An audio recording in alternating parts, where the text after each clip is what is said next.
So Marianne Williamson is, of course, running for president, and she's making Crazy the rounds, house too. doing interviews everywhere that she can.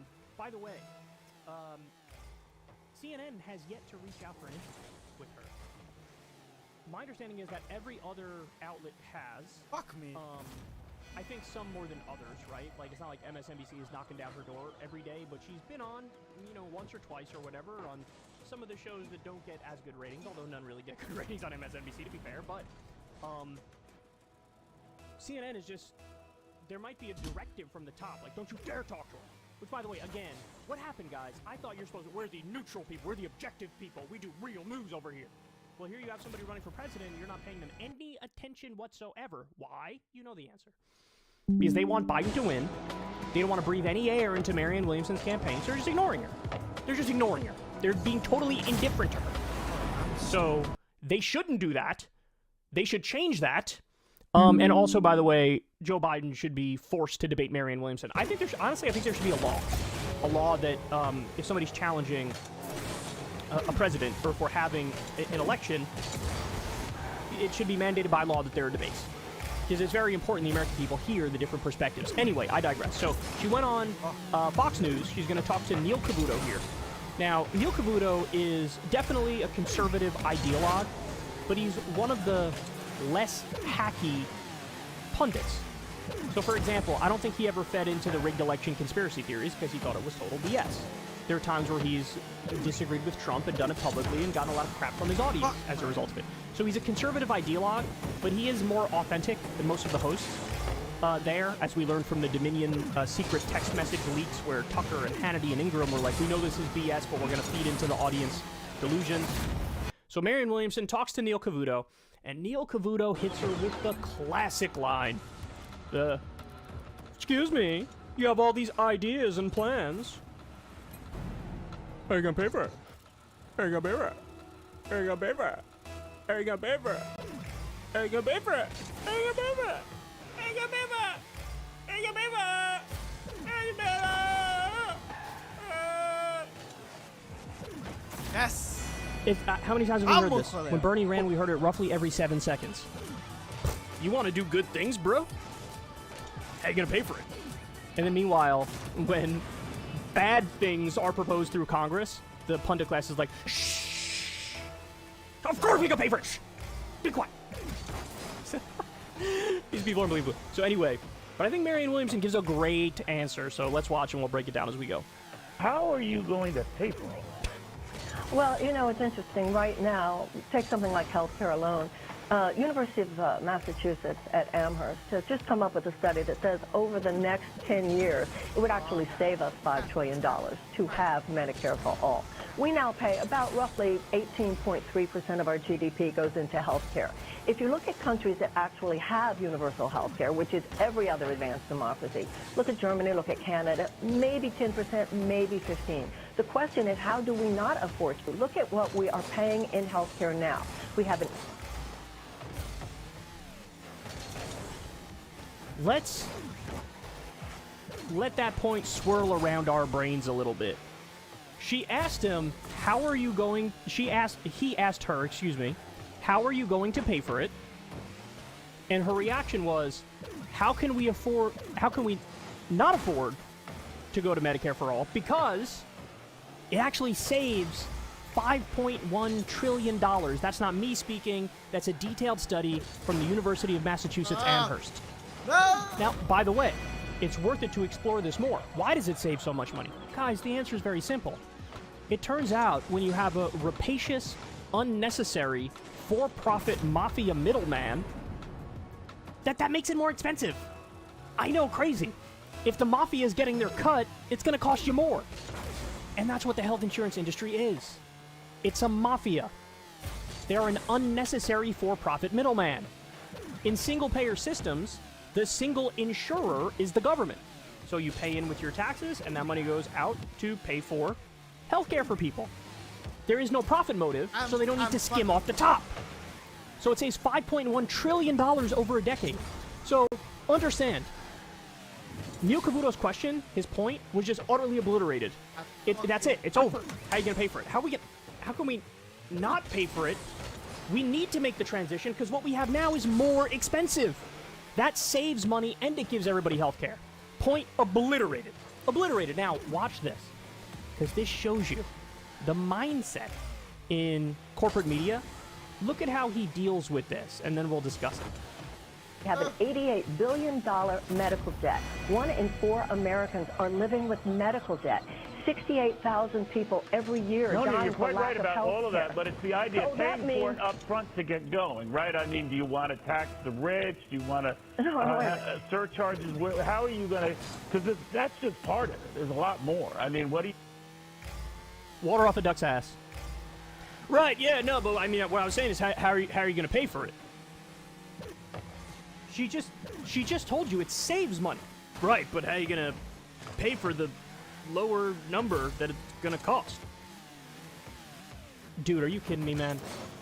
Look, Bernie actually described this very well in one of the debates where he said, right now, you're paying a private tax to the health insurance companies. And I'm going to eliminate that private tax, which is way too expensive, and make you pay less money through your actual taxes. Chio, do you understand that point? If you're paying, let's make up numbers here, $8,000 a year for, top grade healthcare, and Bernie says, I'm going to get rid of the private tax, so now that $8,000 in your pocket. But you're going to have to pay out $5,000. That means you're saving $3,000, right? So yes, your taxes went up, but I got rid of the private tax, which was more expensive. That's how we're going to pay for it. That's how we're going to pay for it. We're going to replace the private tax with a public tax, and the public tax is going to cost less, so you're going to be saving $3,000. Like, that's the answer. But his brain short circuits, and he goes right back to, must go back to my robotic corporate talking points. How are you going to pay for it? Oh, you already answered, but I'm going to just say, wait, how will you pay for it? Water off a duck's ass, bro. Unbelievable. Well, first of all, we spent trillions of dollars in Afghanistan and Iraq, which were obviously spectacular failures. And the first question people were asking was not how are you going to pay for it. Damn. Facts. Facts. That's facts. Nobody ever, when it comes to certain things, the entire media class and the entire political establishment, we just had a insta bailout of Silicon Valley Bank. The FDIC stepped in and said, we're going to bail you out. And then the Fed stepped in and said, we're going to bail you out. Not a single person was like, how are you going to pay for it? How you gonna pay for it? How you gonna pay for it? How you gonna pay for it? But God forbid you bring up like, hey, maybe we should give free lunch to starving kids. Oh! How are you going to pay for that? How dare you? Like, this is what we're talking about here, man. This is how dumb the system is. God, I hate our corporate media so much, and I hate the political establishment so much. She's making the most obvious points in the world. You know how much Iraq costs when all is said and done? $7 trillion. $7 trillion. Again, do you hear people crying about that on mainstream media? Do you hear them? When we pulled out of Afghanistan, which by the way cost $2 trillion, the media was harping away for us to get back in. Oh my God, it's really messy, and the Taliban, and what about the girls and the schools, and well, what are you doing? Why are you pulling out of the illegal war we did?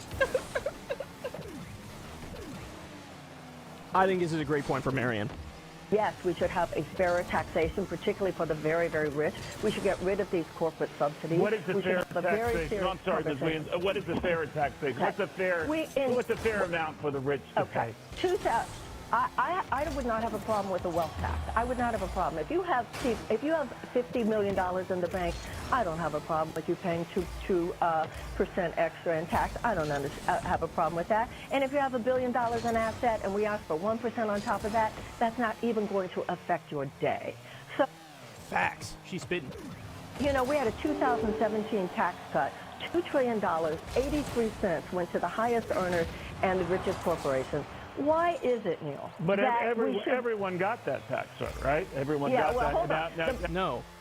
83 cents on every dollar went to the top 1% in corporations in the long run of that bill. So, yeah, but we gave crumbs to the working people, huh? Huh? Oh, this is she's running circles around him, man. The president no, limits wait a minute, wait. it. I'm Let sorry, me I just answer want to be that. clear. I want to limit the 400,000 and over group. That's what the president says is he's targeting. Anyone beneath that, below that, will not have to worry about paying a penny more in tax. How do you feel about that?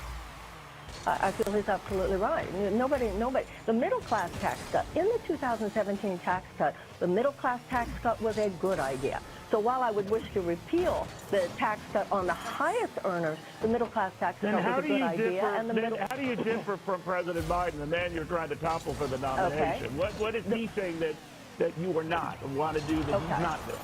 Okay. The president approved yesterday the Willow Project, which is a massive fossil fuel extraction plan in Alaska. I would cancel that the first day. I want universal health care like in every other advanced democracy, and the president has said that he would veto a Medicare for all bill if it came to his desk. The president has said that he wants to make pharmaceutical drugs cheaper, a few of them. Like I said, I want universal health care. I want actually what they have in every other advanced democracy, whether it has to do with universal health care, paid family leave. I want to raise the minimum wage. You have one-third So you want to go American further than this president did, even as a vice president working with Barack Obama on so-called Obamacare. You want to go way beyond that, correct? He's so slow. He's like not prepared for this conversation. She's been saying I support Medicare for all the entire time, and now what are we? 4 minutes into the interview, he's like, "So you're saying you want to go further than Obamacare?"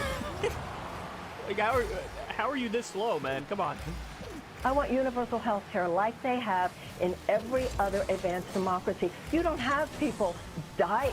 Look at insulin alone. Look at how many millions of Americans are rationing their insulin. 18 million Americans cannot afford to fulfill the prescriptions that their doctors give to them. You don't have this happening in other advanced democracies. I understand. So, you're going to hear critics who are saying you're going to break the bank. We have huge deficits, debt that's piling up. We're in the middle of a fiscal crunch as we speak. Banks are in great disarray, and you're going to tax it all the more. They say you know what I'm going to do? What do you say? My response to that is that there are equally legitimate arguments that say if people have universal health care, if people can go to college, if we get rid of these college loan debts, if we have a higher minimum wage, this will actually stimulate the economy. She's freaking it. She's freaking it. I mean, I think she's making phenomenal points here. I think Neil Cavuto is pretty slow for this conversation. The part was hilarious. She didn't take the bait on the tax cut thing, which massive credit to her, because I feel like there are other people who would have taken the bait. But she was like, no, I think it's good to cut taxes for working people, but I think we should raise taxes on the wealthy. That is the exact right answer. And then when Neil's like, well, then how are you different from Joe Biden? The reason he says that is because in the circles he run in, they all think that, like, Joe Biden is like Bernie Sanders. Joe Biden is like FDR. Joe Biden is some, like, far lefty or whatever. And Marianne Williamson's like, are you kidding me? He wanted to cut prescription drug prices for some drugs. I want to cut the price for all the drugs. He's totally abandoned any kind of healthcare reform. I want to do Medicare for all, universal healthcare. Like, what are we talking about here? You know, he didn't fight to raise the minimum wage for the entire country. I will do exactly that. I want a higher minimum wage for the entire country. I want free childcare. I want free college. She would eliminate all the student loan debt, not just some of it. So it's amazing when you see somebody who's not in, like, lefty world try to engage with lefty world, and they're like, I really don't see the difference between Joe Manchin and Bernie Sanders. Like, that's on you, dog. That's on you. Ever since Adpocalypse, when YouTube defunded all independent news and politics overnight, we haven't trusted them. We know they can pull the rug out from underneath us at any time. If you enjoy this content, please consider tipping $1 or $2 per month on the Secular Talk Patreon. Link in the video description box below. Thanks for your support. I carried.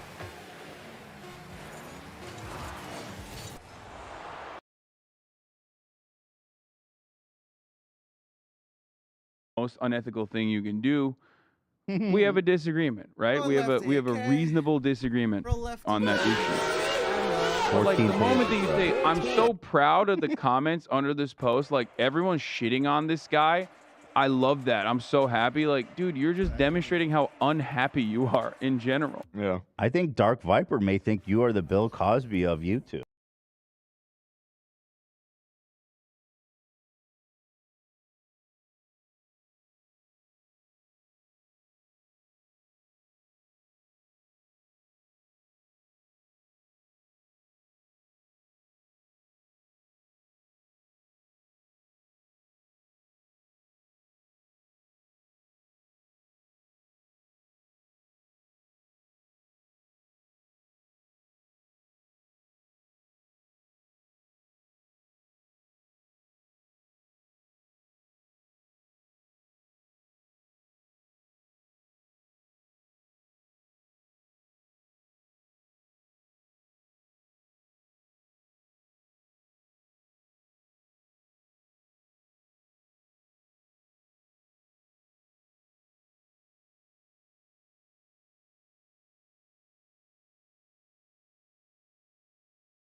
If you Give some hope when people recognize that a acting is- guy sitting in a mansion hosting watch parties of other people's hard work shouldn't bring forth awards. 99% of the work done by others, 100% of the money into Hassan's bank account. Socialist, by the way, he says. But Okay. I don't have time for that. It's But a 14-page okay, if you want me to consider your thesis, I need another 14 pages on this. 14. I want to take it 14 seriously. pages. 10 Have you read pages. his meticulously crafted 14-page manifesto, meticulously Hassan? argued It document. meticulously argued. I Like want the origin of species up in this bitch. I want to be 14 whole nicer. pages. I'm trying to be nicer towards my interlocutors in this year, so I'm not gonna Say something nice about I'm Dark not- Viper. I don't know anything about him. I've never watched 10 any of his pages. videos. Well, I'll tell Oh, you. just don't react to anything.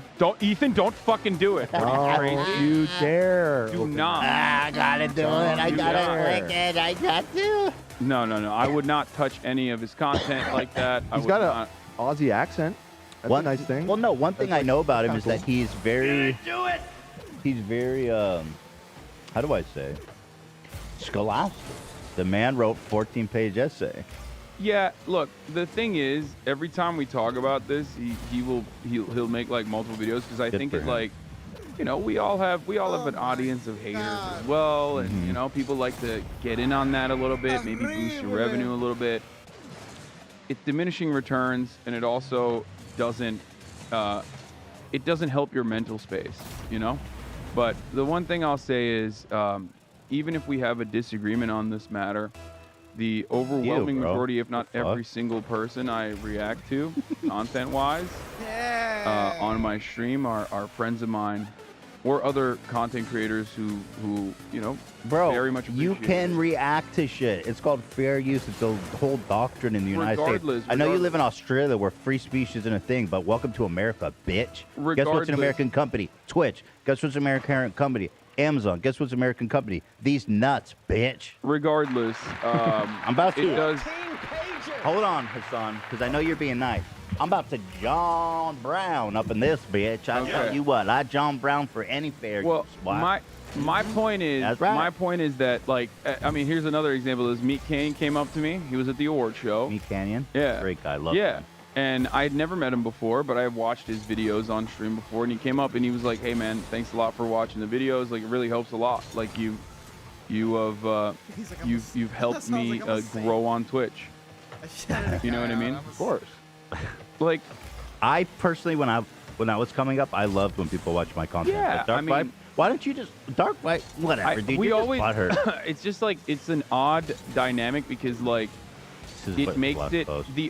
most of the time the people that actually get on board with that are watchers, like audience members who don't make content themselves, and it's rarely ever like content creators, especially big content creators or even smaller content creators who find it to be like a bad thing.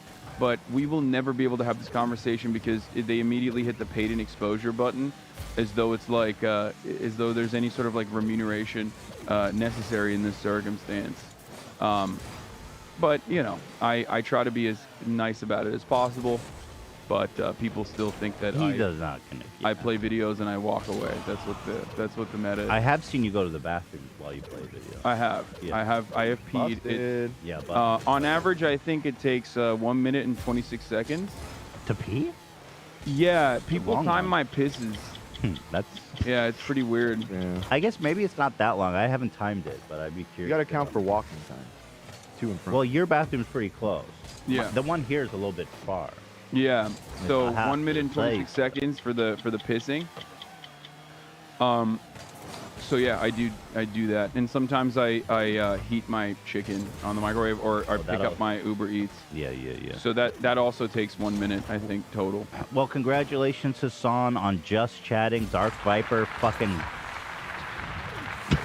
eat my dirty asshole, bitch. I just like look. I just wish him well. I hope. Here, like, I got 14 turds you can eat, bitch. I hope. You know and what? I mean this in all sincerity. I hope that Dark Viper is doing well, and I hope he's living a happy, healthy life. But you're slighting him. He sees that as a slight. You're not I'm supposed not. to say what I'm you not. want to say. I'm not. Bro, I know what you're. The man is unwell. He's like manic as fuck. The dude is like so jacked up on some kind of drugs. I've never seen people that were about to explode somebody's eye. I don't know about any of that shit. I just think that like when you say, seen look, that? I'm trying to be as reasonable as possible. Like a little cherry bomb ready to blow. Say something along the lines of like, I'm so happy people are shitting on this guy in a moment where like the industry is like recognizing him or whatever. Like that doesn't seem like that's not something a very happy person would say. Like celebrating. I've probably said something like that. Yeah, but you're not a very happy person. Not very happy. So yeah, my point exactly. You don't think I'm happy? I've done that shit too in my least happy moments. So that's what I'm talking about.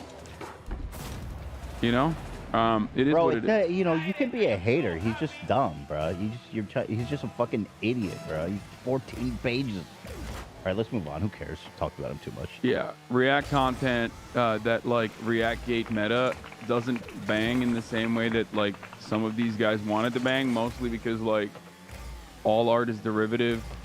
Everyone pretty much does it. And most content creators, like almost all content creators, with the exception of a couple people that no one's really reacting to, they appreciate it. They appreciate the boost that comes from it too. Nobody cares about him, dude. He's just butthurt. Nobody watches shit. Let's move on. Dark Viper, thank you for the accolades. So you said last week Michael Knowles looked like had a cartoon smile.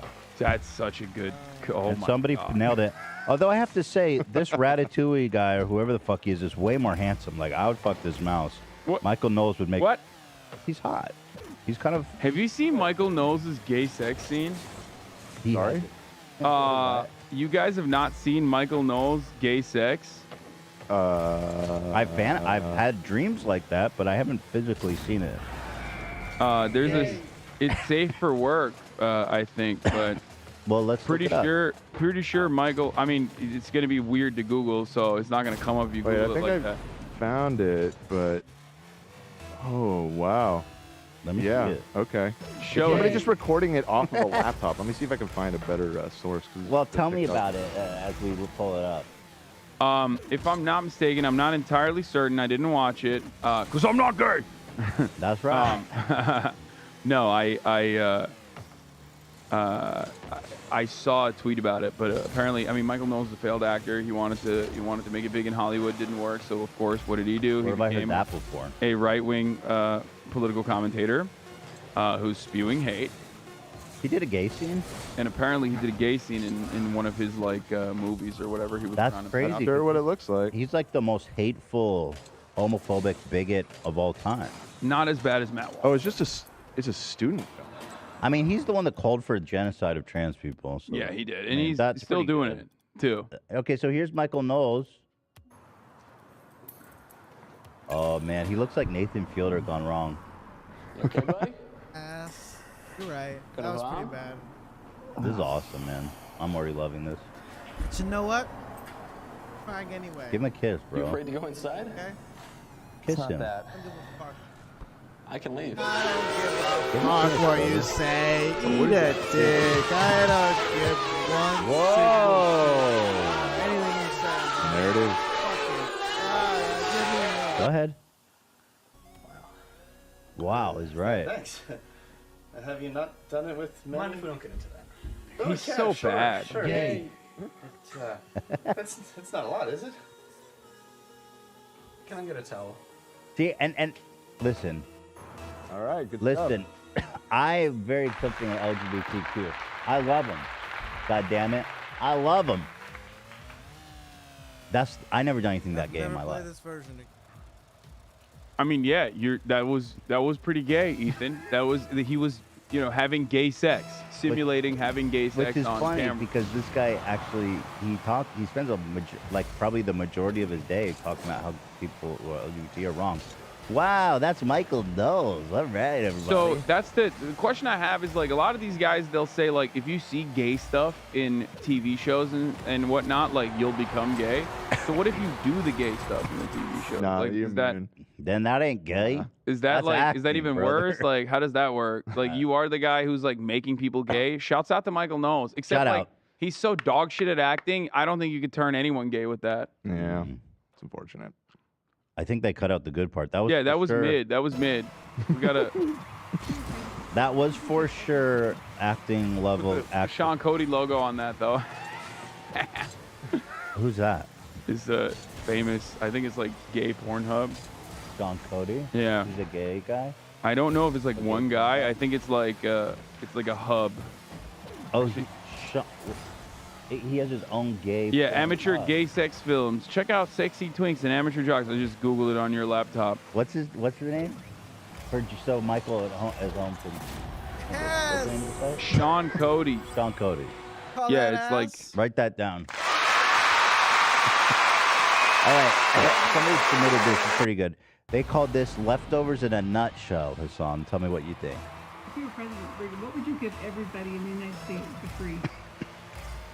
What would you give everybody? Food for free. What? Food for free. Food? True. And toys. And toys? Okay, like that. What would you do for the people? I would take the taxes down a little. But Brigham, there's one thing that you need to know about your idea. I've seen this country. I've heard about politics. I don't care about politics, bruh. It's how the win. I love that. That's how you're supposed to react when someone says, "I got to bring the taxes down." That's so awesome. I don't care about that. Those kids are freaking cool as hell. Also, just kind of top of the new stuff, and then we're getting to the good stuff here. Hassan, I want to also congratulate you. It's a big week for you. Also ratioed President Biden. Oh yeah, I'm the president now. Yep, that's how that works. That's how that works. Actually, President Brandon, R.I.P. Bozo, you're done, son. Give me the fucking White House right now. I'm getting nervous, man. Well, for good cause. Biden was wishing, of course, McConnell, who fell down the stairs like Nana. But didn't fucking die, Ethan. He did not die. Yeah, he made it. Yeah, Good. he made it. He made it. Gravity, bro. Gravity has. I thought gravity was way stronger. You know, think about it. Think about all the times that gravity has like failed to do the job. Governor Greg Abbott with the tree. You know what I mean? Mitch McConnell. Right. It's fucked up. I wished this in response. Gerald Ford in the stairs. I hit him with the bye dog, which I don't know what that even is. That's an ancient it's an history ancient meme meme. from old people Facebook. Oh. Someone was like, "I'm not doing well. I'm got cancer and I'm dying, and whatever." All just the worst doom and gloom. And then her like bingo partner, who's also 80 or something, just hit her with this emoji. I love that. Okay, that's deep lore. I didn't even know what that was about. Yeah. But yeah, I tweeted about it, about how fucking ridiculous it is. You know, he just spent his entire awful life like denying Americans healthcare, but he gets to like get the platinum Senate healthcare that's taxpayer funded. Yeah, that's it. Like, suck my dick, dude. Fucking bullshit. Probably happy he fell down the stairs. He's like, "Shit, I'll get this shit. Put my feet up. Get me some of them opiates out here. All kinds about." It was funny though because like all of the Trumpers hate him too. Right. So the timeline was full of like, you know, irony, poison, leftists being like, "Oh, R.I.P. Bozo, fucking die," and also the MAGA supporters that are like, "Real patriot mom, 1488," was like, "Mitch McConnell's gonna die, and I'm excited. Like, let's celebrate," that sort of thing. It was awesome. Good well wishes were our Yeah, he dear united America for Senate, like a brief moment. Leader. Yeah, but actually, speaking of prominent conservatives, Rudy Giuliani, of course, who was New York's mayor, actually America's mayor. America's mayor post 9/11. And he was Trump's attorney, as you guys all remember so well. Giuliani. He Nasty, filthy, sloppy, disgusting, filthy fucking animal. Yeah, so he has his own podcast. Have you seen this clip, Paston? I have not. Okay, you're gonna love this. So this is from, I think, just yesterday. This is fresh off the press. So here's the kind of quality current event coverage you could expect from Rudy Giuliani. Somebody asked me about something called Oscar. What? Oscar? Oh, the Oscars. Oh, it's it's a family. What are Oscars? Some big thing happened last night that I am called Oscar. It's called the Oscars. It's an award show. It's I big to do in Hollywood. Last night I watched shows which I recommend to everyone to watch before Easter. So there that is, huh? pretty stunning stuff there by Rudy Giuliani. Bro, I think there's some. I mean, he's gone. Yeah, he's like, gone. This is dementia. Bro, he looks like the Crypt Keeper. There's How the no fuck way does he he's not know what the Oscars is? That's just for the boomers. No? Oscar? Oscar? Oh, family. Oh, yeah, the Oscar family. What, like the Adam family? Yeah. The Oscars. Oh, like. Yeah. Anal sex. Oh my God. Rudy Giuliani was on top when he did drag. Okay. He's doing very well. That's it. That was when he was goated. Peaked. Do you think he could be faking dementia to avoid jail time? That is interesting. I don't think he's that slick. No. He's not. It's wild that this man, like, it was only 2 years ago that this man was the president of the United States, personal lawyer, and was like trying to outside of a overturn dildo election. shop. 2 years later, here he is. What? The Oscars? What? Here is Hassan after ratioing the president. Yeah. No. I'm the president now. That's how this works. Back off. Yeah. The Oval Office has never looked What's up, guys? better. I'm live and live from Washington, D.C. It's a fantastic right. evening here. What would the first thing be that you would do if you became president? That's so loud. On stream. What would be the first thing? Executive action. Oh, dude. Oh my God. I bring in like all the bankers. Yeah. And all the healthcare Line them up and executives execute. Okay, hold on. into I the got my finger fucking on the White button. House. I bring them into the White House. Hold on. Okay. And I just make them sit down, and I would just have I would have a wonderful fireside chat with You'd them. go John Brown on them. No, I would not. I would never do that. I would just televise. I would televise, a fun, wonderful fireside. Jesus, chat you with would them. do it like a ISIS, like national fucking execution. No, I would just. You're I the would- only one saying execution. Yeah, I'm not saying that at all. I would just What say, it like, sounds listen, like. You're the gonna get out the American people- gallows? The American people have decided that your morally bankrupt industry, specifically healthcare, especially, like is no longer going to be a private, for-profit industry. We've decided to nationalize it. Can you do that with executive It is no action? longer going to be No, a but it doesn't private matter. You're just stealing power. Yeah, I would just I would be a tyrant. You Rip Bozo'd your way into Yeah, I ratioed my tyranny. way into the fucking presidency, and Yeah. then now I'm the commander, right? Mm-hmm. Yeah, I would bring them, military style, line them up, and be like, do you guys have any dissenting opinions on the matter? You know what I mean? I would like to hear them out. Right. And then I'd be like, sorry, it's illegal to say no to the president, and then I would, whatever the criminal punishment is, I guess It treason. sounds like a really utopian world where Hassan's president. It would be objectively better than the current predicament that we're in. Not for them. Yeah, no, well, you got to look at it from a utilitarian Yeah, perspective, of you know what I course. mean? Proletariat. Some people are going to suffer a little bit. Yeah, I got you. Yeah. Okay, well, that's exciting. Hey, Meatball Ron, you guys know Ron DeSantis, governor of Florida, who's given Trump a run for his money? Well, he is actually... Oh, my God. I did not see this. What the fuck is this? Dude, this is so What good. the fuck? Oh, no. So Fox News loves Ron DeSantis. They're trying to build him up. And their reporter, I don't know how to say his last name, Brian Kilmeade. Brian Kilmeade, now please. And Ron DeSantis. Yeah, it does sound like Brian Kilmeade. And Ron DeSantis playing catch. So here is good old boy, Ron DeSantis. The father and son. Mm-hmm. To run for president, would you think at some time it's safe to say that would be one of your goals? I would only. First of all, I have to comment on how absurd this premise is. Like, y'all are two grown men playing catch. Like, who's daddy right now? Like, what the fuck is this? This is so sad. Why did they choose to do this? They're good old boys. That's crazy. This is like crazy. the weirdest shit I've. This is awesome.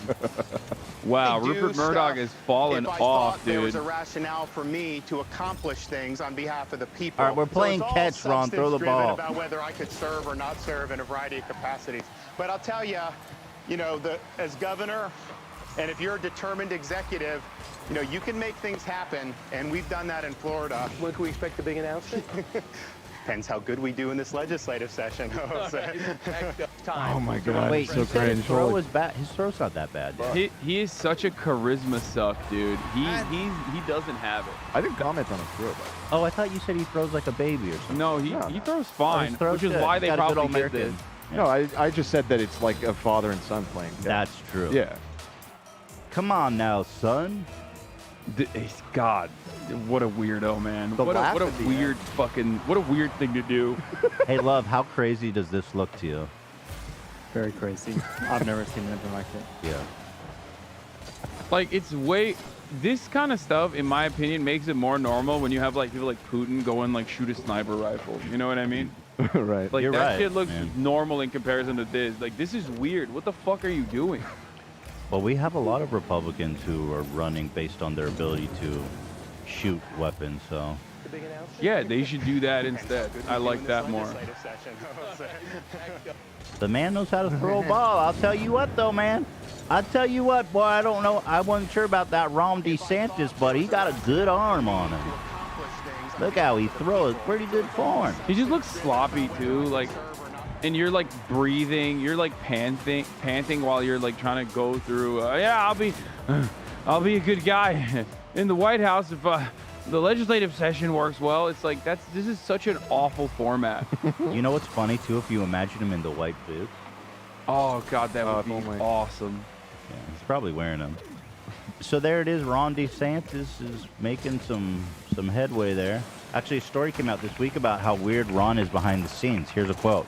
Enshrined in DeSantis lore is an episode from 4 years ago during a private plane trip from Tallahassee to Washington. DeSantis enjoyed a chocolate pudding dessert by eating it with 3 of his fingers. Oh, demon. Oh no, that's lizard shit. According That's to lizard 2 person. sources familiar with the incident. No, that's a lizard person, straight up. Like that's Trump would never do that. That's a fucking hit Trump job, has some man. weird ass Trump does some weird ass shit too, but like that, wow, that is I can weird. never That's, get the ball when I mean, okay. I have an announcement. Okay, ahead. I have an admission, a confession. Mm-hmm. I lick like the tubs of containers. I do it very openly on my stream. Like I'll lick I'll lick the tub of container clean sometimes. The top or the whole tub? Well, it's like those little sauce packets, like sweet green sauces. I'll like lick it. I'm not judging you. Just don't run for president. But you can lick the top, but the getting your tongue in like the pudding cup is a little wild. Pudding, well, not the pudding container. These are sauce. This is a sauce. Like a little ramekin. This man was eating it with his 3 But, like, God-given fingers. But dumping 3 fingers into a pudding cup and scooping it out like that shit's wild. That is- Don't eat the pudding at that point. I Take like the to L. feel the pudding on my fingers. Makes me feel. What are you, the- Winnie the Pooh? What the fuck is this? Like he's like, He does, "Ooh." yeah. What are you doing? That's crazy. Oh, in front of other people? Like, what the fuck? This is one of those things where you're like, you're high as fuck, okay? You're sitting on the couch. There's nacho cheese in front of you. Right. Okay? You ate all the tortilla chips, but there's still nacho cheese left. And you're high as fuck. You don't want to get up. That's when you dump the fingers in when no one is looking. God is always watching, but you do it on your own. Well, what's funny? Not on a fucking private jet from Tallahassee to Washington, D.C. in front of staffers and shit. Well, what's funny is that this apparently struck people so much. 2 different people narked on him. We all remember that fateful day. And that was sort of like I read the full article, and that was the thrust of the entire thing. Is that it's just kind of known that he's just a fucking weirdo. I could have never guessed. In life, yeah. Just Well, odd Yeah, I guy. mean he is terrible on camera. Yeah. So that makes sense that he's just like he's not very charismatic. Mm-hmm. So I'm not surprised that he has like weird, fascinating things like this that he does. Here he is from a recent rally, actually. This explains his picture. What's that? What's in his hand? He has 3 fingers covered in brown substance. Oh, I can't see from here. Here, let me zoom in. I see it. Yeah. Oh God. Okay. Pudding, I guess. We hope. Actually, watch out, Ron DeSantis and Trump. There's a new hat in the ring. And that hat is from the one and only Joe Exotic, running why is he from out of prison. Can you run for president? I didn't think you could. Yeah, be a you felon. can't. You know. You can. You can. You can run from Eugene prison. Debs. famous socialist, ran from prison. Read the first paragraph. Read the very beginning Thank of you this for your interest in my campaign. Yes, I know I am federal prison, and you might think this is a joke, but it is not. It is my constitutional right to do this, even from here. So can you become, as a felon in prison, can you become president and then pardon yourself? I don't know how that would work. Not if it's a state crime. Because the president can only pardon federal crimes. Is right? he in for a state crime? I don't know. But that's kind of epic. Like, yes, sir, I'm president now. I'll pardon all prisoners in the whole country. Oh, it was a federal jury that he was convicted by. So yeah, he could pardon himself. Yeah. Eugene V. Debs ran for president in the 1920 election while imprisoned in the Atlanta Federal Penitentiary, and he famously received almost 1 million votes. Actually, 3.4%, slightly less than he had won in 1912 when he received 6%, the highest number of votes for a Socialist Party presidential candidate in the United States. Shouts out to Eugene V. Debs. First of all, He has a candidate video. I guess it was. Gay is a $3 bill. This has to be Second of old, all, right? I've had some of the This is when he kinkiest ran in sex you've ever seen. 2016. Third of all, when I was young, So wait. What is gay as a $3 bill mean? I think it's just like odd, 'Cause it's like queer. queer. Yeah. Right. So why don't you say queer then? I don't know. Maybe he just wanted to make sure that people understand he's gay. What's queer mean? Queer can also be odd, right? Like people, old school people used to use it as like odd. Yeah. So I think that's why he's just like, I'm gay. I'm gay. Which, first I mean, of we all, know. I'm as gay as I'm a gay. $3 bill. Second of all, I've had some of the kinkiest sex you've ever seen. All right, bad way to start your fucking pitch for presidency. Like, what is he? What was he mandating gay sex? Like, what? That's right. Is that what is? What possibly could be the kinkiest sex you've ever seen? Like, man, this guy gets up into some weird shit. I bet it includes those fucking tigers. Now that'd be kinky.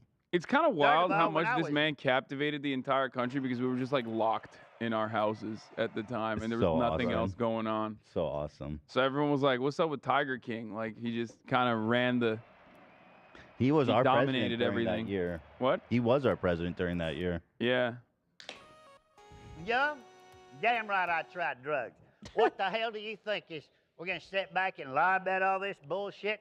I'm broke as fuck. I know nothing about politics, but I can goddamn guarantee you I listen to the people's voices.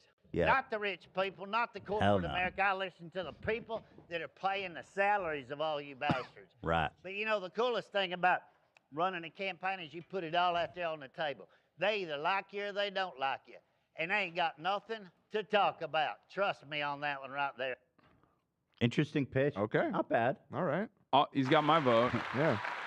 He's got endorsements. Who's endorsed him? Oh, Carol just random ass Baskins. people. Carol Baskin's endorsement locked. Well, hold on. This girl has. Who are these people? Well, apparently, like this guy, for example, has 1.2 million. What is that, like Jake Paul from Walmart? What the hell is that? Let's click. Jesse Meester. The fuck is this photo, brother? 1.2 million followers. Up. All of his likes are hidden. Let me see how many comments he's got on that. They're also hidden somehow. It was only liked by 2 people, actually. Oh, it wasn't even hidden. 1.2 Here, million followers. let me How the Okay, hell? no, this one has 22,000 likes. Okay, but it's botted. Think so? How many comments? Let's see. Well, you can tell from the comments if it's botted. It says, this is botted comment, yeah. Great picture, my dear. Heart, yeah, this is botted. Yeah, he just didn't buy anything for the other one yet. Jesse. Okay, well, he endorsed, shit, why don't, you can add us. Yeah? I endorse you. You can climb the song pipe. I don't know if I endorse him yet. Okay, I want to get I gotta hold involved. off. Wait, I want to Take get back. involved. Bro, can you imagine donating to him? Become a volunteer. Where's that money going? There are a lot of things you could. Yeah, exactly. I think this Commentary. is the most amount of like interest his campaign has ever gotten, including in 2016. Yeah, so there it is. The competition is fierce. Everybody's Ian's saying from that guy other was video on games? 90 Day Fiance. Okay, well there it is. He's got real Yeah. credibility Yeah. when it comes to endorsing Yeah, presidents. he endorsed Joey because he's gonna open up the immigration restrictions, Here's a or great- make it more restrictive so he can, I guess, get out. Whichever part of 90 Day Fiance he was. a Whichever part way of. he's trying to go. Here's one. A conservative author who wrote a book about how wokeness is destroying the youth in our country Oh, I love this one. was asked a very simple question, in fact, during an interview. They asked her... I'm going to go pee while this plays. I watched it already. Go ahead. They asked her, what is wokeness? Which is not a bad question, you know. It is somewhat... You can define it in a few different ways. And as someone who's written a whole book on the topic, you would think that she would be relatively prepared with an answer. She is a rising star, apparently, in conservative circles, and her name is Bethany Mandel. We're about to have a Mandela effect on her ass when she doesn't exist tomorrow. Ooh, you freaking got her so good. Thanks, bro. So here is the best and brightest minds defining wokeness. Of Americans consider themselves very liberal, and probably fewer of them consider themselves to be woke. And so, you know, when we what talk does that about mean to traditional you? Would you mind defining woke? Because it's come up a couple times, and I just want to make sure we're on the same page. So, I mean, woke is sort of the idea that,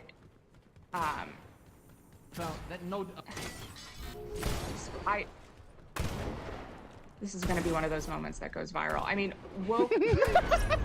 She just had this. Oh God!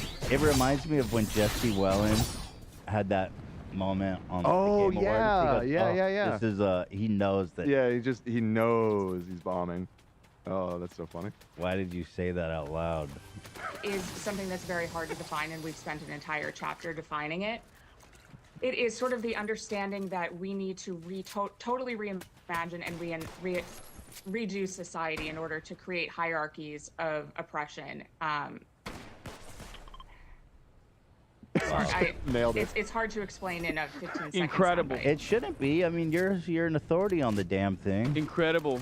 I mean, it's just the same principle behind CRT. They used to say CRT, and then people were like, I don't know, that sounds a little complicated, can't understand it. Now they say woke, which is like which was like basically what they used to say all the time. Ultimately, all it means is like, in the Ipsos study that we covered here on the show last week, you know, covers it perfectly well. It just means social justice. Like if you're aware of inequalities in society, that means you're woke, and that's somehow a bad thing. Now, people like Bethany Mandel, very famously, who has written for Forward magazine about how we should befriend neo-Nazis. She wrote that. Bethany Mandel, who very famously talked about how she tried to be an anti-masker, and like she was a big anti-masker originally, and like she posted a photo of her like child's mask or something, and it was just like full of shit. It was really weird. It looked like a diaper full of doo-doo. You know, she just keeps getting owned on the timeline regularly. This person also has like some liberal tendencies, I guess, though. He's supposed to be like center right, which is why she can't just like come out of the gate swinging and be like, woke means you think black people are human, and I don't like that. But ultimately, that's what it is. Can I say something that might get me buttoned, but I'm just being honest. There's no malice to what I'm saying. This is genuinely what I thought from the best of my heart. Dan is shaking his head no. Love Road, don't. Everybody's saying no to me. Literally, don't do it. Just move on. Just don't do it. If you have a bad idea that needs to be buttoned, don't do it, I think. That's a good thing to do. Love to everyone. Cut to Dan. Cut to Dan. He did. No.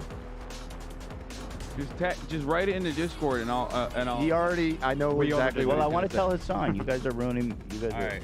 Okay. Can you see? Am I in the leftovers Discord? Yeah. Just write it in the Discord, and I'll see what you're gonna say. I kind of want to see if Dan knows what you were gonna say. He does. I told him. Everyone is vetoing. Oh, you did?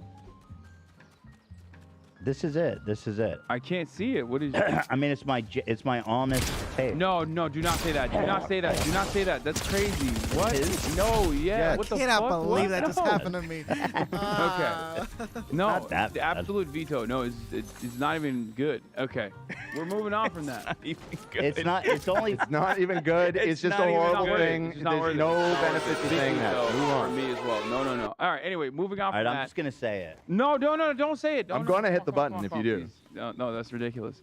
I'm Okay. just fucking with you guys. I like this. Okay. God. So Jesus Christ. So not that love. Was it that bad love? Yeah, he said veto too. Literally everyone in this building. I'm not asking you, Dan. I asked love. Okay. Dude, memes, whatever, but like on a politics show, no. Or what? I don't know. No across the board. Definitely don't say that. Okay. All right. Barely. I don't know what's funny. We can get into why later at a later date, and off camera I can explain to you why that's like inappropriate. But anyway, regardless, getting back to the story. I'm not your child, Hassan. I know, but like he's know, right but, though. What do you mean? I do this literally professionally for a living to hundreds of thousands of that's adults. why I asked you guys, right? Yeah. Yes. So, thank you for asking. it's we can like talk about it later. But do you agree kind of in what I said? Like maybe? No. No, you don't even agree. No, I don't even agree with it. And also it's just no. It's just my spit take. No. Anyway, regardless, getting back to the point at hand, a lot of conservative ideology basically revolves around what I like to call now vice signaling. You know how they used to say like, oh, you're virtue signaling, like you're a liberal, you're virtue signaling. What is virtue signaling? The idea that like you don't actually truly hold on to these beliefs that like emancipation is a necessity for marginalized communities or anything like that, and you're simply saying that even if you don't believe in it, right? Which is a weird concept, like because half the time the virtues are like everyone should have fucking healthcare, right? What conservatives do, for the most part, is the opposite of that, where they vice signal, where basically they're like, I'm a piece of shit. Like, that's my politics. My politics is about, like, being mean and awful to other people. And then, like, the more awful and the more of a piece of shit I am to certain groups of individuals, like, the more people should celebrate me for doing that. Right. Very weird concept. But it's always funny when the person who's supposed to be the authority on the matter has a hard time describing what their perspective is, has a hard time basically saying like, oh, wokeness is about this or that, and here's why I'm against it. So, you know, that video, like Bethany correctly called out, went viral, just like many of her other antics. Her defense for it was hilarious too. She was like, well, let me pull that up. I Pull forgot. up the defense. Yeah. So obviously it did go viral, as she predicted, like you said, and because again she looks like such a moron, and well, she is.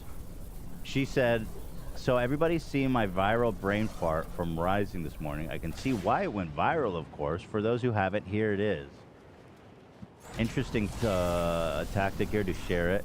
There's a bit of a backstory. She's trying to own it. Dude, listen to this. Just before we went live, Brianna Joy was on a hot mic.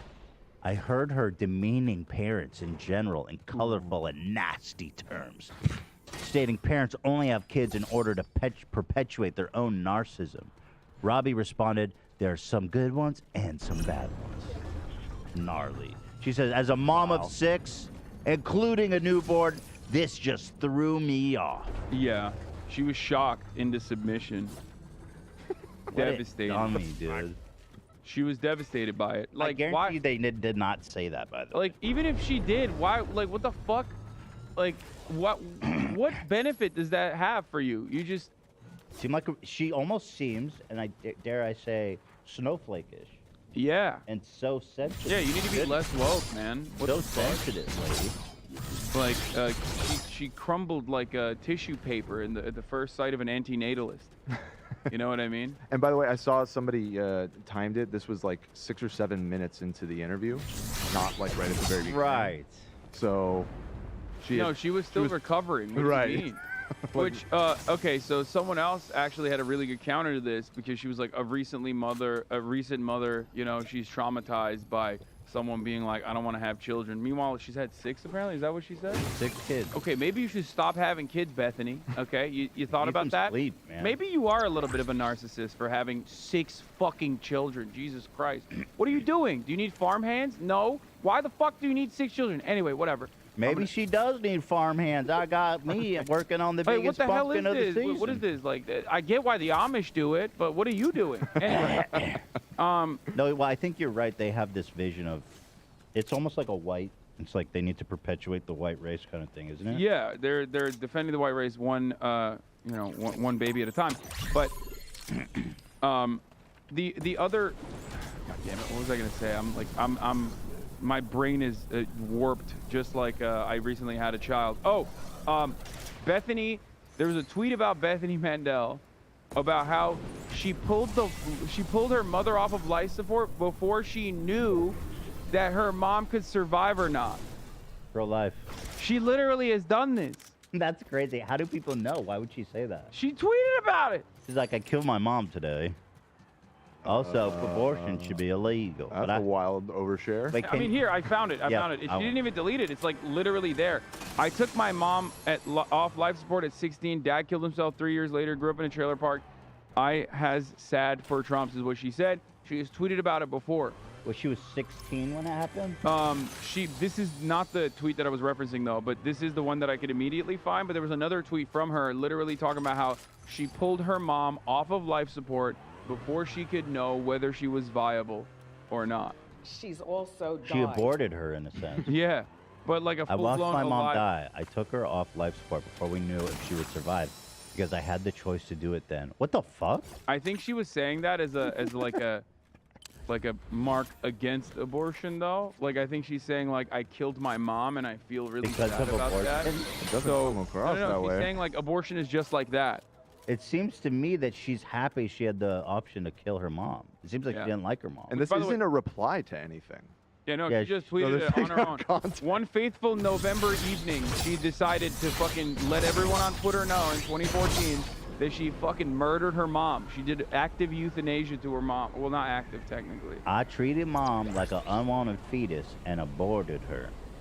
Therefore, abortion should be legal. No, you just killed a woman. I watched my mom die. I took her off of life support before we knew if she would survive because I had the choice to do it. That's therefore choice is bad. Yeah, it's very odd. She's like, I murdered my mom. That's why you shouldn't be able to. You should have to forcibly carry pregnancies. The term is weird, but we know she's at least practicing what she preaches. She's had 6. Okay. Well, to be honest, her mom was like a fully formed human. Ironic, I mean, by the way, again, Jewish could technically get all the abortions she wants, and it would be legal, right? It'd be kosher. Yes. Yeah. Well, according to Judaism, like the fast and hard rule is life begins at first breath. Yeah. So we be just fucking throwing. So that would be murder. Oh, What yeah. she She's did is breathing. murder. She's breathing. Abortion's not murder, Bethany. Yeah. So anyway, shout out to conservative rising star and mother killer. Yeah, no, she's been rising for a Bethany. minute. She's old school. Like she's been around. That's why I had a bunch of old tweets of hers that I could like very easily pull up. She gets owned regularly. But they still put her on TV. And but you know what? Bethany is rising, unlike her mom's life life support, which is. You wanna find the going mass down. tweet too? It's gross as fuck. It's like Ted Cruz consoles level gross. Oh my God, is that her? That's her, yeah. Wait, what? I remember that tweet. Yeah. She got 28,000 quote tweets on that bad boy. Here, I'll show you. Wait, what is it? I didn't. You'll She was see, an you'll see. anti-masker. She was an anti-masker. Here, I linked it. I linked it. I mean, trigger warning. This shit is nasty as fuck. Here, I'm pulling it up. Ah! This mask is like this after one day. That's hers? Yeah, related. How strange is it that progressives see scaring their children into wearing dirty bacteria-filled cloth on their face for 8 to 9 hours a day without complaint as evidence of their amazing parenting? She breathes tar. She got that doo-doo mouth. She got like toxic. That's like, this is what I don't understand. Like, why is the outside of the mask nasty? What the fuck is your kid doing? Wait, are you sure that's her kid's mask? I think that was the context of this. Yeah, story, she says it in a reply tweet. She says this is child's mask. This after is one day of use on a small child. Use on a small child. Technically, she says this is 1 day of use on a small child. So maybe she doesn't say that it's used as a mask. So I'm still holding out hope that wasn't. Maybe her young child is a pack-a-day smoker. I was just gonna say that. And smokes through the mask. Like, Yeah. puts it up Like to the Bethany. The Marlboro Reds, please. I know you cut me off the fucking menthol, bitch. Give me the Cowboy Killers, Bethany. It's hard being your fucking 6-year-old, bitch. We haven't touched on any of the main topics here. Oh, no. Well, we're only halfway through the episode, so we got time if we start That's hammering not these true. out. It's We're an hour 11:30 almost. We're an hour in. We're exactly at 1 hour. Yeah, we're almost. Okay, all what's right. happening? You want me to leave? Is that what? No, you have to leave. I'll do this all day if you want to. You're the one that's always running out of here. You know? Ben Shapiro, by the way. Love that. And ooh, this one's good. Nobody doubts that Ben Shapiro is like a bad boy. He's boy wonder on the right. He's smart. He's intellectual. smart. He's So slick. brilliant. Listen to this take by A Boy titan of Genius. intellect, a champion. He's trying to for- rationalize why feeding low-income kids is bad. Yeah. Well, he doesn't even say it's bad. It's really, this is a great video. Let's watch. Let's take a look at what he has to say. Because he doesn't even say that it's bad. Like which makes it even funnier. He says it's cheap and good, but we still shouldn't do it. So there's like a whole back and forth that was good. Let me follow this thread here. Ben responded to him too. I sent that one originally. They're both in there.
Okay.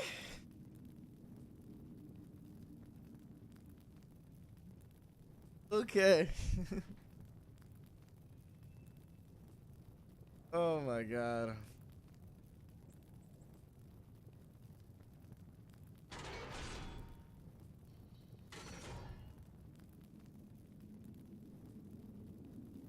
I have 22 seconds.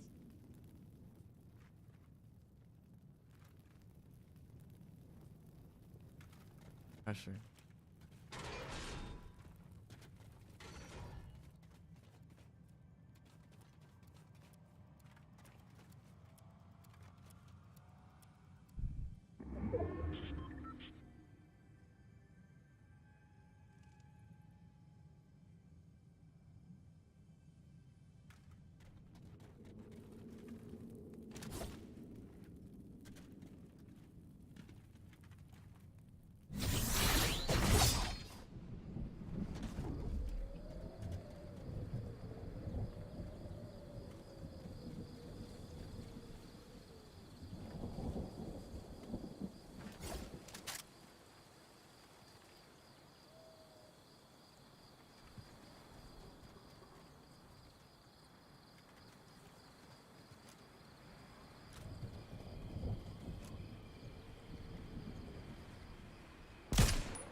I didn't have a fucking. Ah! I hate this. I just started with the too. video because that's where it started. I fucking ratioed the shit out of Ben, by the way. I don't know why you didn't put that in. Oh, you own the Daily Wire now. I didn't see it. What? Now you own the Daily Wire as well. Mm-hmm. That's how that works. Okay, so here's what he said. Yeah, I'm giving Stephen Carter $100 million. Pounding, bro. Protect kids from radical left, shouldn't they also protect kids from Mi hunger? corazones. Granted food stamps and have school lunches. Well, I mean, if you are a parent, school lunches are not going to solve the problem of child hunger at any serious level. Wrong. If there is a problem of children actually starving, that is a child endangerment scenario in which CPS needs to be called. Insane.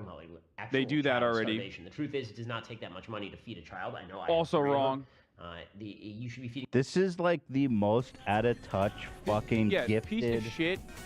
Such a dude. Yeah, it's just fucking worth $25 million. Like, literally. I don't understand. I have children. It's super easy to feed them. Like, how much can a banana cost, Michael? $50? Like, that's his He moment. literally said it doesn't cost that much to feed a kid. I have 3 of them. Feeding kids is, if you're not super fucking well off, very expensive. Dude, you know what's awesome? Also, like on top of that, everything else, like again, net worth $25 million, doesn't know what the fuck he's talking about, totally talking out of his ass. I don't have children, even I know that's expensive as shit, right? Kids are but like because super he's right wing, no one considers this to be like a faux pas. You know what I mean? Incredible. He's like, poor kids should die. Yeah. Now, poor kids should starve a to couple death. components I have to touch on here. Okay. Let me finish the clip. Okay, finish the clip. Yeah. We're gonna play one more game. I'm gonna make a beat, and then it's gonna be the whole Three stream of them. today. You should be feeding your child before you feed yourself. It's that simple.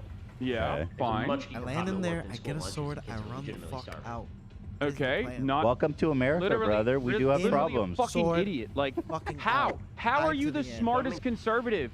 Okay, here are some fundamental facts here. I talked about it briefly on my quote retweet as well. There are 9 million children that are food insecure in the United States of America. Fact number 1. Fact number 2. America produces an abundance of food. Okay, we have enough food for not just the United States of America, but pretty much for the rest of the planet. The idea that like someone is dying of hunger in the United States of America is insanely cruel and inhumane. The idea that we have children that are in food insecure households in the United States of America is again cruel and insane. It's because agricultural producers, who are heavily subsidized by the federal government, by the way, and it would not exist if it wasn't for central planning in the form of federal subsidies, refuse to give out additional food for free because that would really significantly lower food prices. Okay, so when you're thinking about inflation, when you're thinking about how expensive food is, remember that. Okay, our federal government, your tax dollars are actually helping offset a lot of the costs of food production, which then comes back to your, which comes to your grocery stores, and it's expensive because someone needs to make money along the line. Reminds me of that scene from Grapes of Wrath where they're burning oranges. Yeah. I don't know if you read that book. Yeah, I did read that book. Steinbeck is great. Yeah. Mr. Socialist. Everybody's starving during the Great Depression, and the farmers have surplus oranges. This, I'm assuming, actually happened. People put it in the book. Yeah, of course it happened. It's happening right now. They were trekking to California from cross country, and they would walk across fields of oranges being burned to keep the prices high. So they didn't have to give them away to starving people. Yeah. So it's cruel, it's disgusting, it's capitalism, it's the way of life, baby. So that's number 1. So we have an abundance of food. It's just a logistics problem. It's just because we don't want to lower the price of food too much, right? So that's number 1, or that's number 2. Number 3. Do you want to know what the most calorically dense food that these food?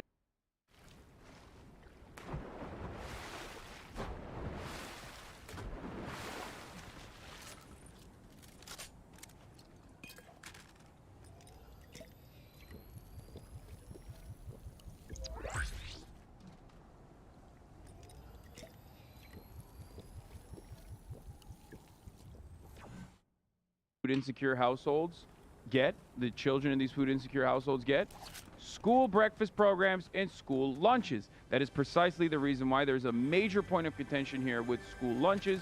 The fact that you have to pay for school lunches, or the fact that you have to work to pay your school lunch debt in the richest nation on earth, is not only laughable, but also, again, insanely fucking cruel.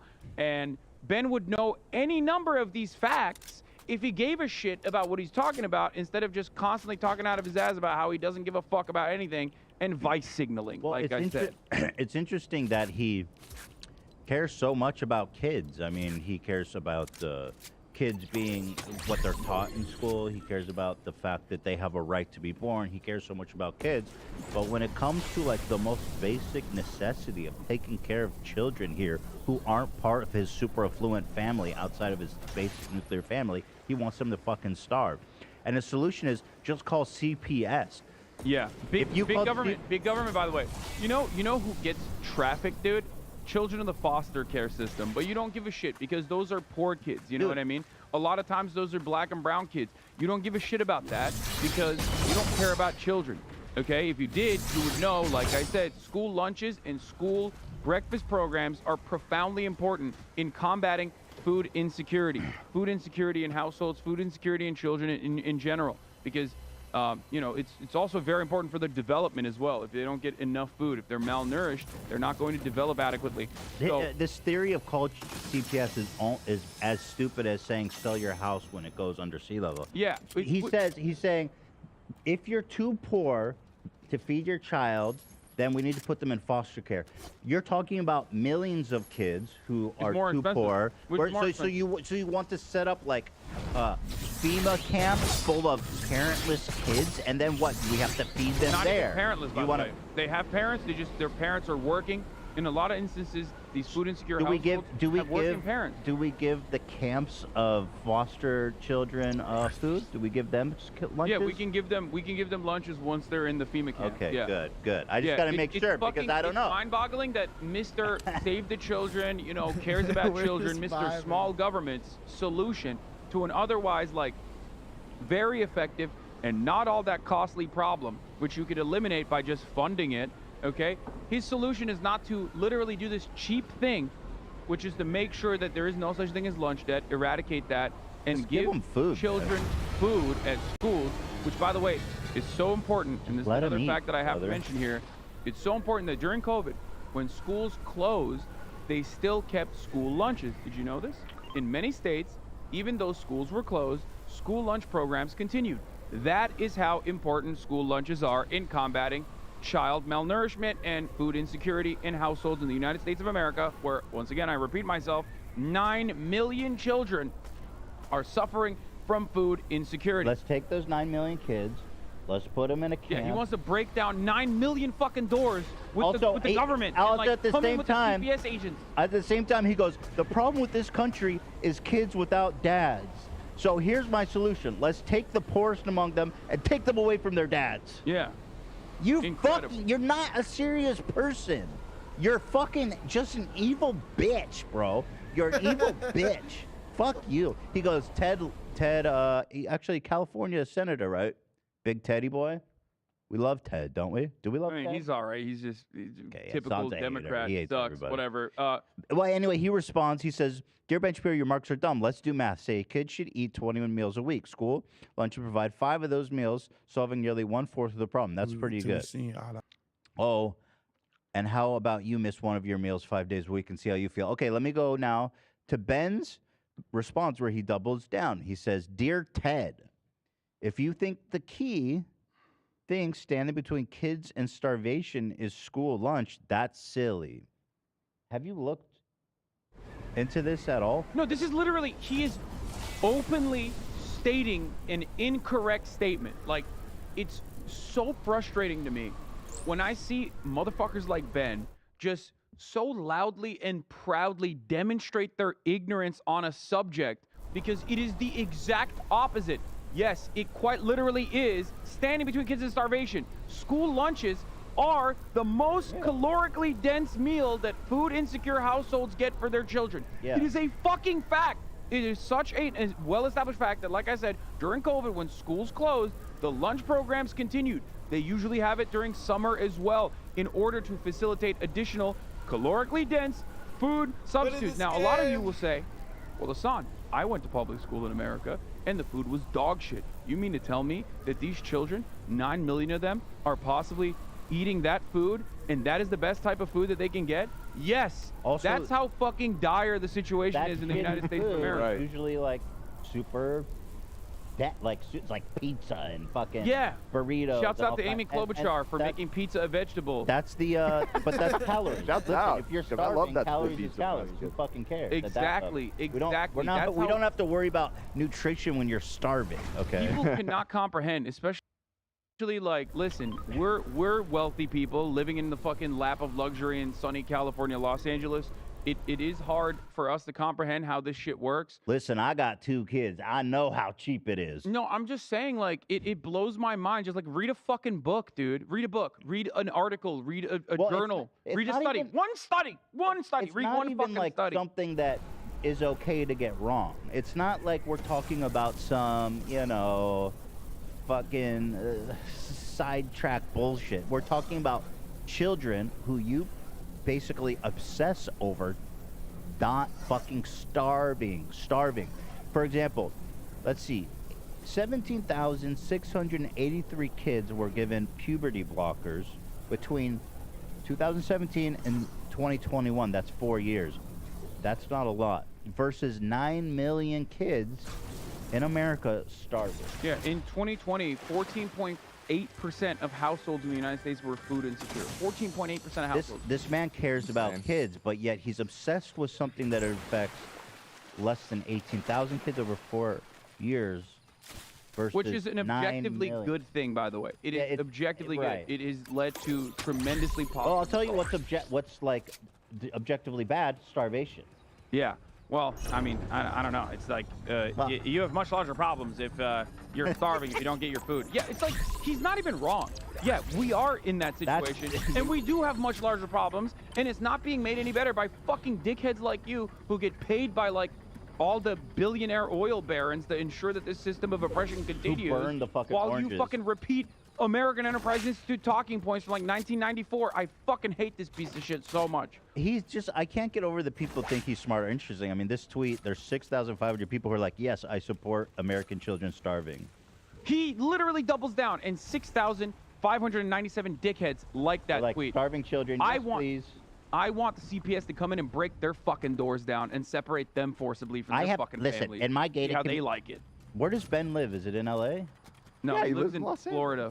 He lives in Florida now. Oh, did he leave? Am I? He left very publicly. He was going to live in Nashville, but then now he lives in Florida. This man, can you imagine him? Anyway, he goes, in my gated community in Florida, I have never seen one kid starving, okay? At the private school I go to, their lunches are beautiful, very nice. Nobody's starving there, so I just don't get it. Like, if my neighbor's kids were starving, I'd call CPS because something's wrong. I mean, they're millionaires. Why aren't they feeding their kids? And so I just don't get it, you know? And anyway, if poor kids die, who cries? It really is. He really doesn't get it. If poor kids die, if a poor kid starves in the forest, does anybody hear it? It just blows my mind again that like this person is not being laughed out of every room, that this person is not being dunked on mercilessly, that this person is not belittled every moment that he lives, and people genuinely think he's like a brilliant guy. If Facts I don't fucked up, care about your feelings. If I fucked, I mean, dude, I made a false prediction about fucking Russia not invading Ukraine, even though my analysis was sound a year ago, and motherfuckers haven't let that shit go. Meanwhile, Ben Shapiro says this as a part of his job. Like, this is his daily rhetoric all the fucking time. Focus on important shit like this, dumbasses. There's a kid starving in the street. He's panhandling. He's begging for food. He says, Ben Shapiro goes, facts don't care about your feelings, bitch. Spits in his face. The child eagerly eats it, hoping there's calories in it. Fuck you, bitch. Oh. It's so immoral. It's just so cruel. Yeah, it's actually disgusting. And his wife's a doctor too. Like, my God. His wife's a doctor. My God, man, what happened to the hypocritical oath? More like. Yeah. Good I'm one. sure I'm not the first one to say that. Right. Huh? Yeah. But it's true. That was good. Thank you. That was real good. So that's Ben Shapiro. I think we should change the title to Ben Shapiro says, let them kids die. Yeah. Let's fuck them kids. Yeah. So, okay, I mean, moving on. Speaking of darlings on the right who are also super smart and always right, Steven Crowder's making his comeback. Oh, thank God. I've been waiting, dude. The Mug Club is back. That's right. After resoundingly rejecting the Daily Wire's $50 million contract in the pursuit of freedom. 7 days left while we fight like hell, he says. Here we go. Mug Club. Professionally, it's meant everything to us here. We here at Mug Club are in the business of serving you. The viewer, you watching, This whole listening thing right about Mug Club, the way they use it is so embarrassing. It's like you're just talking about like people paying you for a fucking mug. Patreon. You dude, it's Hatreon, brother. That's what it is. It's only clans. Like, that's what it is. It's just like, if you want the juicy shit, like if you want to hear me say all the slurs, like I'm gonna read all the slurs off, like, you know, buy this ugly ass mug. Listen. It's like There's an audience members for it. program, like we're members club. I don't know. It's not The that funniest part about this stuff, of course, is that like Like, for example, the majority of my revenue comes from subscribers at Twitch, right? Twitch takes a percentage of that. It's fine, whatever. You know, you gotta do what you gotta do, right? That's how I make my money.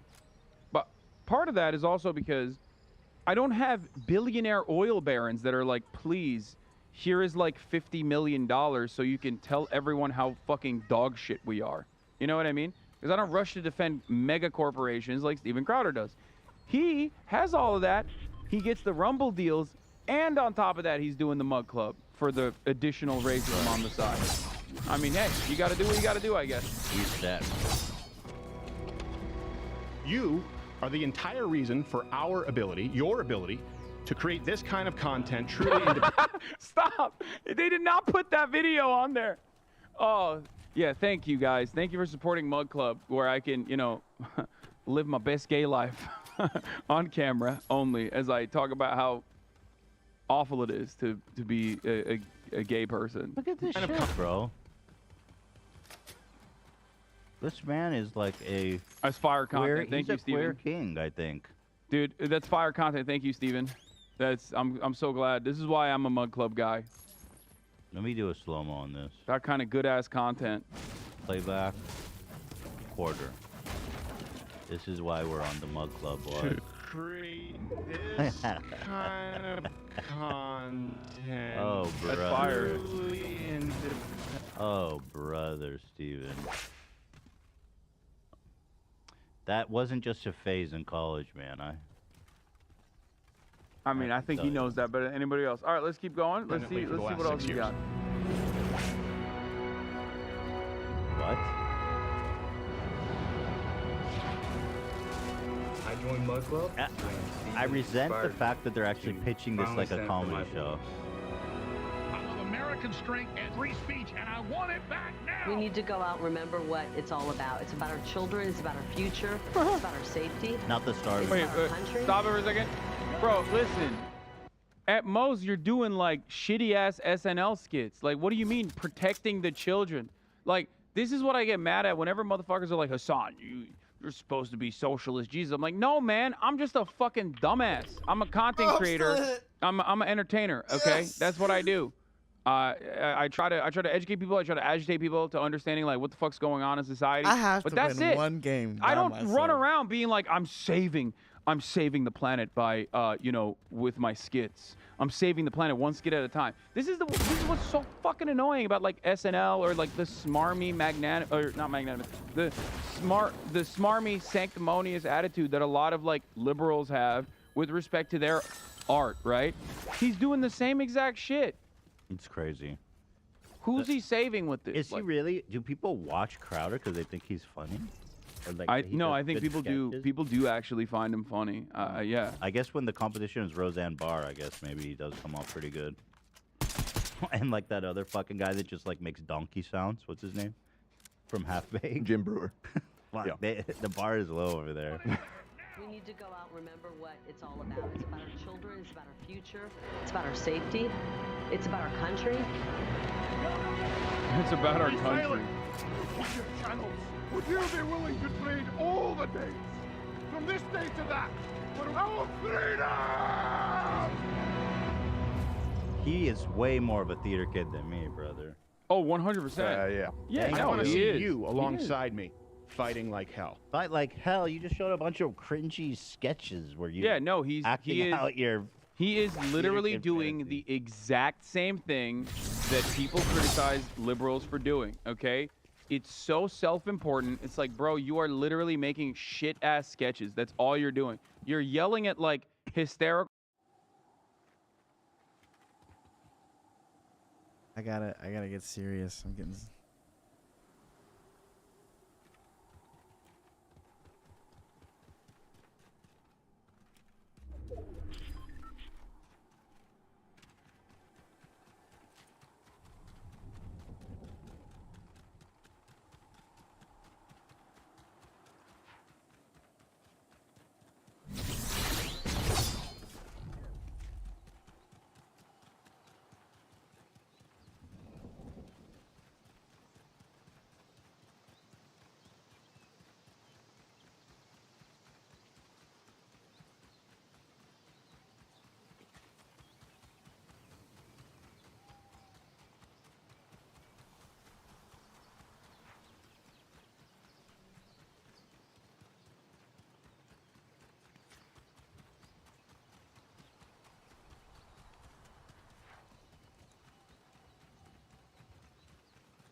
dead. I'm fucking dead. What? How are they so much better at that than me? Fucking mag. Fucking stupid ass mag. I fucking. Alright. College freshmen who don't know the talking tree, okay, that you are like using lines from. That's your content. That's all you do. And yet for some reason, like, conservatives look at it and they lap it up. They're like, oh my God, he's saving the planet, dude. The fuck's he saving? So all he's saving is, you know, his pockets, I guess. Steven Crowder, who rejected $50 million at Daily Wire, obviously got a pretty fat offer from Rumble, where yesterday we watched Nico dance around with a gun and threaten to kill people. Yeah. Platform. It's a good platform. Yeah. Rumble. I guess Rumble's our #1 draft pick. I guess, well, hopefully we're the draft pick for you guys too. Rumble. Betting on ourselves, and Rumble is a hedge on those bets because they actually... Nobody cares, bro. You're not that fucking important. I don't know. I think Thinks he's here's Jerry my Maguire. lock. I think that the Steven Crowder Ben Shapiro rift actually was more beneficial for Steven Crowder and was actually not very good for Ben Shapiro and the Daily Wire. I think a lot of people, and this is the same principle behind like Donald Trump's success and why he like frustrates so many conservatives, is that whoever feeds into the base by being more extremist and being even dumber and being even more racist wins the battle. I think. I don't know how he. I didn't really understand the dynamics of how he came out on top, because like he started it. They gave him like the most insanely generous and lucrative deal, and I didn't really. But yeah, apparently people liked it. I don't get it. I don't get it. Yeah, you don't get it. But I told you even back then, like $50 million bucks, you guys. Whoever is dumber, you spit in their face for that. Whoever is dumber wins because the audience is fucking stupid. That's it. That's like whoever did the most goo goo gaga shit in that situation and looked more like a fucking petulant child won that argument. I mean, he came out of the gate swing and he said, Daily Wire doesn't want me to be racist, even though they were hiring me to be racist, okay? But they don't want to fucking pay me if I get banned for my racism. And that's bullshit. And people were like, yeah, that's right, actually. I like that. I like that. He's honest. He's got integrity. Well, good. On Rumble, you can say whatever the fuck you want, so you're king there. Anyway, here he is talking with his cohort, Russell Brand, who also has a show on Rumble, who is just turned into the biggest hack. My God, who is he? When I was on radio, right, you had the FCC. And they would say, you can't say, for example, you can say, I think that Harry Reid is a dick. You can't say, hey, Harry Reid has a small dick, right? That was what they said. They said, you can say, crap. You can't say, I took a crap. These rules that were silly, but it was kind of a game of cat and mouse here with the FCC. Nothing scatological. Everyone is the FCC. What happens is YouTube says, well, you won't be able to make a living, and more importantly, no one will be able to find your videos unless you are advertiser friendly, and it's unless you don't say the N-word. Like, their rules are so fucking, like, lax, bro. What do you mean? You cannot compare YouTube to the FCC. Like, we get away. You can say pretty much anything. Yeah. Other than like straight up insane, nonsensical, like openly white supremacist just you have to go. propaganda. So you have to fuck up so bad. Yeah, like recreating the execution of George Floyd while Did he even making get in fun trouble of it. for that? I think he did. I think he got like demonetized for that. He got dinged for that. But like you should get dinged for that. That's fucking insane. No, it's insane. It's insane. It is. Like on TikTok, how we talk about how like over the top their censorship is. That I get if you're going to criticize, but YouTube is probably on the whole internet, besides Rumble, which is basically just pedophiles and Nazis, as we say. Yeah. The most accepting of diverse viewpoints. And, yeah, well, that's a very positive way to put it. It seems like Susan's gone, Ethan. You don't have to say these any longer, unless you got it in with the new guy. At the end of the day, compared to what's out there, YouTube is pretty incredible. No, I just meant like you're saying is a diversity of opinions, but it's just like YouTube lets shit fly. It's not as bad as it used to be. Diversity of opinion, not diversity. Let's get it straight, Jack. It's not. Diversity is cancer. It's not as bad as it used to be. It used to be significantly worse because like there was a direct pipeline to white supremacist rhetoric. You know, like I'm talking Richard Spencer, like open neo-Nazis were able to congregate in certain right-wing spaces. The centrist essayists to Richard Spencer pipeline was very viable, alive and well from Sargon to Richard. It doesn't exist anymore as much, but you can still get away with saying a lot of horrific shit, which Matt Walsh does, which Ben Shapiro does all the time. Yeah. And the Daily Wire's asked with Steven, just like, dog whistle a little bit more. You don't have to always bullhorn it, but this is Steven great for understands them. the audience better than Ben does. Well, You do need the bullhorn. The perpetual victimhood is really powerful for selling them mugs. Yeah. Far more strict because it's not just naughty words. That's so it's wrong. topics you can't cover. And so people That's are so self-censoring. Go fucking and listen to wrong. most of the podcasts out there right now. It is far more PG, vanilla, Disney friendly than what you would hear on basic AM radio. When I was That's so not We true. spent 90 minutes talking about bukkake yesterday. Like, that's just so not true. It's so Yeah, but he would not say true. you're a libtard, and that's why like you're allowed to do it when he's not allowed to do it or something. Which I is can't weird. even, he goes, man, I tried to do a 90-minute segment about why the bell curve is 100% scientific and accurate, and they told me, you probably could do that actually, shit. That would be like a totally... I don't think you'd get a strike for that. No, I don't think you get in trouble at all for that. Anyway, so welcome back to the mix there, Steve. The goat, dude. Finally, I was waiting. I was waiting He's not for the like. goat. You know who's the goat? Who? Jordan fucking Peterson. Oh my God, my Benzo King. So is he back on the? He's Dude, back there's on no drugs, right? shot he was tweeting like that sober. If he's tweeting like that sober, he's got bigger problems. Well, he does have big problems. Yeah. This man. So I guess someone. Oh, we had to cover it. Yeah. So somebody here, for whatever reason, I guess it's a gag, said, "What's going on in China?" No, it's just a. It's not a gag. It's not a gag. That's like a super anti-China Yes. account. Yeah. Yes, I was gonna They say. also got tricked by. I have a fucking bone to pick with that account. what that is- account is literally constantly posting about like, look at all these people in China that are being brutally murdered in COVID camps, and then it gets like 700,000 retweets every single time. First of all, let me tell you something, okay? Wait, let me just describe here. I don't even know what's their point, but there's a video they shared with clearly white dudes. Apparently, this is a UK adult content. Yeah, it's And a, they're it's white a dick dudes. milking factory.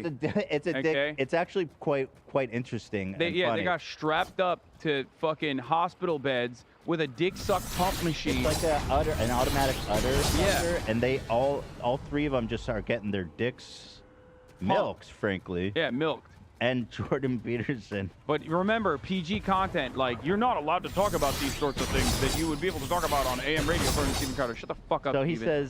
he says, what's going on in China? 3 children policy? I don't even understand, like, what he's trying to say. But Jordan Peterson, of course, quote tweeted this milk factory porn and said, such fun and unbelievably techno nightmare CCP hell. First of all, that is kind of fun, I guess. Like, that's like a kink. So those guys in the UK, which is where that was, okay, are having fun. So I guess that is literally fun for them. It's not for me. Don't understand it, but Don't go to the milking factory then, Jordan. but it's wild that he Ouchie. posted that. Didn't think that was like, not a good thing to post.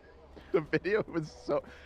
I saw weird. saw it just show up on my feed the night that he tweeted it, and it stayed up for like 5 hours before he finally deleted the tweet. And I cannot emphasize how fucking graphic this video is. Yeah, Like, it's my weird. It's jaw like- was on the floor. It's not just graphic. It's just like one of the most bizarre things. Yeah, it's so Yeah. crazy.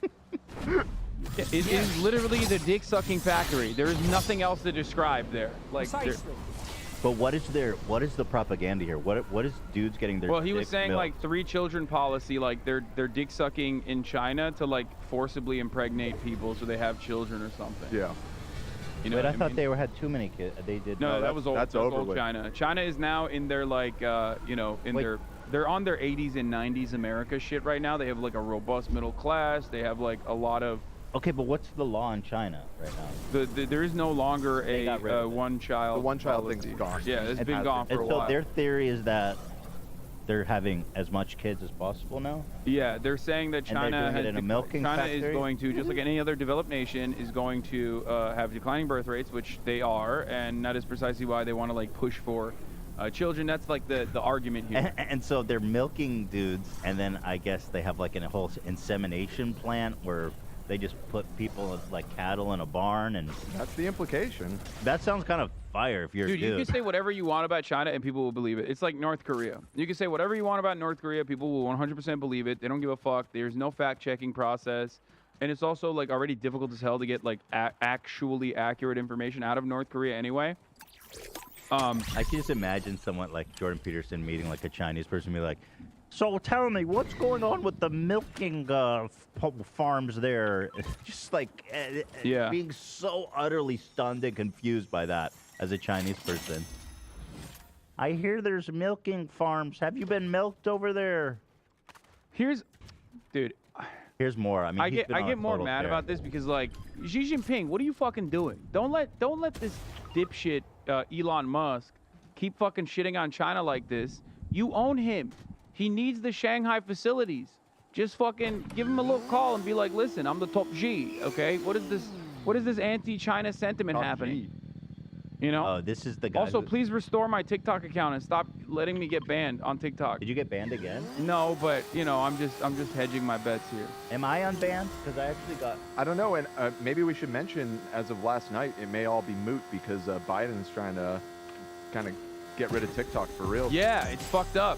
I mean, it's actually not fucked up. happen. If I keep getting banned, then it's good. But if I don't get banned any longer and I can use it, then it's super fucked. Bro, I'm still fucking banned. Like, it's TikTok so is our stupid. Okay, but anyway, the guy who tweeted it out made he made a correction. So props off to him. He said, sorry, my mistake. I found this video on WeChat and they said this is China's collection room for sperm bank. Turns out this video is from the UK. So here we go. Very, you know, hey, this guy's he's Wait, he right followed on. through. Wait, go down, scroll down. This is China's collection. Oh, he said no. This is China's collection. Wait, room. maybe. Wait, no, don't show that. There's Yeah, probably don't some show it. Yeah, Do not this, come. Do I not would, come. Ian, you off be it? careful. Yeah, he's off of it. All right, I do want to see this though. He says this is China's collection room for sperm. The machine has already registered at police. Wait, so he's mad about the fucking actual normal sperm bank? Like, I don't understand. I guess. not come on my door. Yeah, you know there's like sperm banks in America. Right. Just, you have to do it manually. Wait, I genuinely. This guy's not a real doctor. I guarantee this is just some weird. I don't know what's happening here, but like, if You a could sperm show bank this, by had the way. that, then like, why are you mad at that? I'm sure they sanitize it. It's like a single-use Suckmaster. You know what I mean? I think he's just desperate to make this. But I don't believe that either. I bet this is a fucking parody too. There's no shot. No. Or they're just trying to sell some really. Bro, what obscure- the fuck, dude? There's no way that's gonna help make me finish.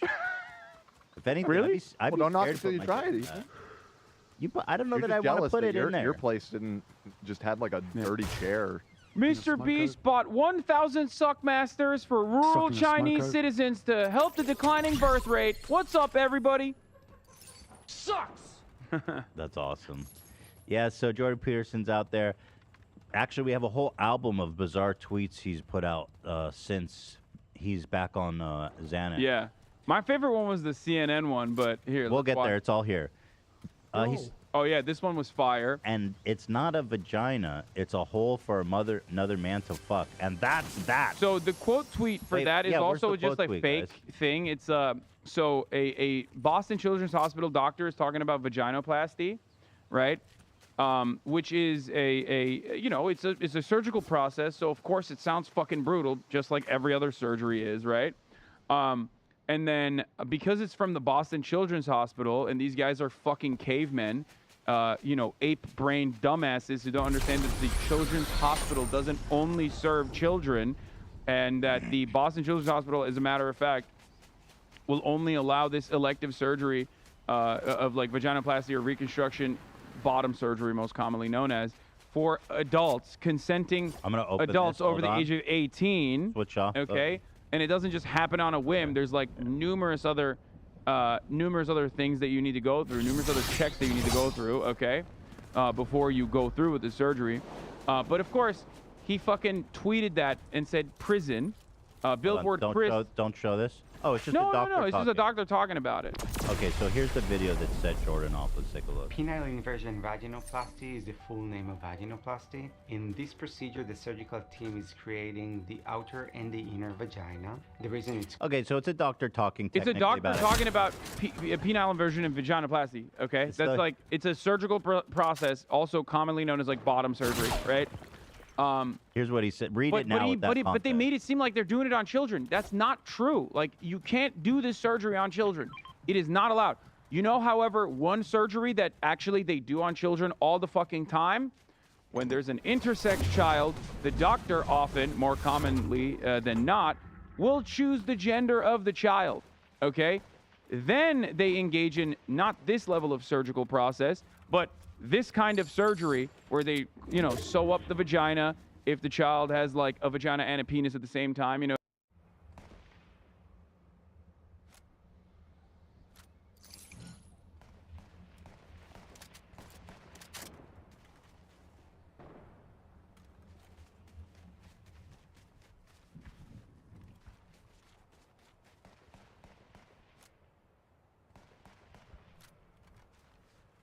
I literally don't see.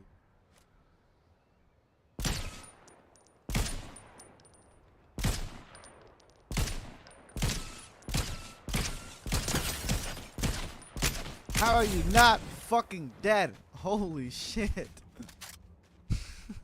I had to shoot that guy so many fucking times.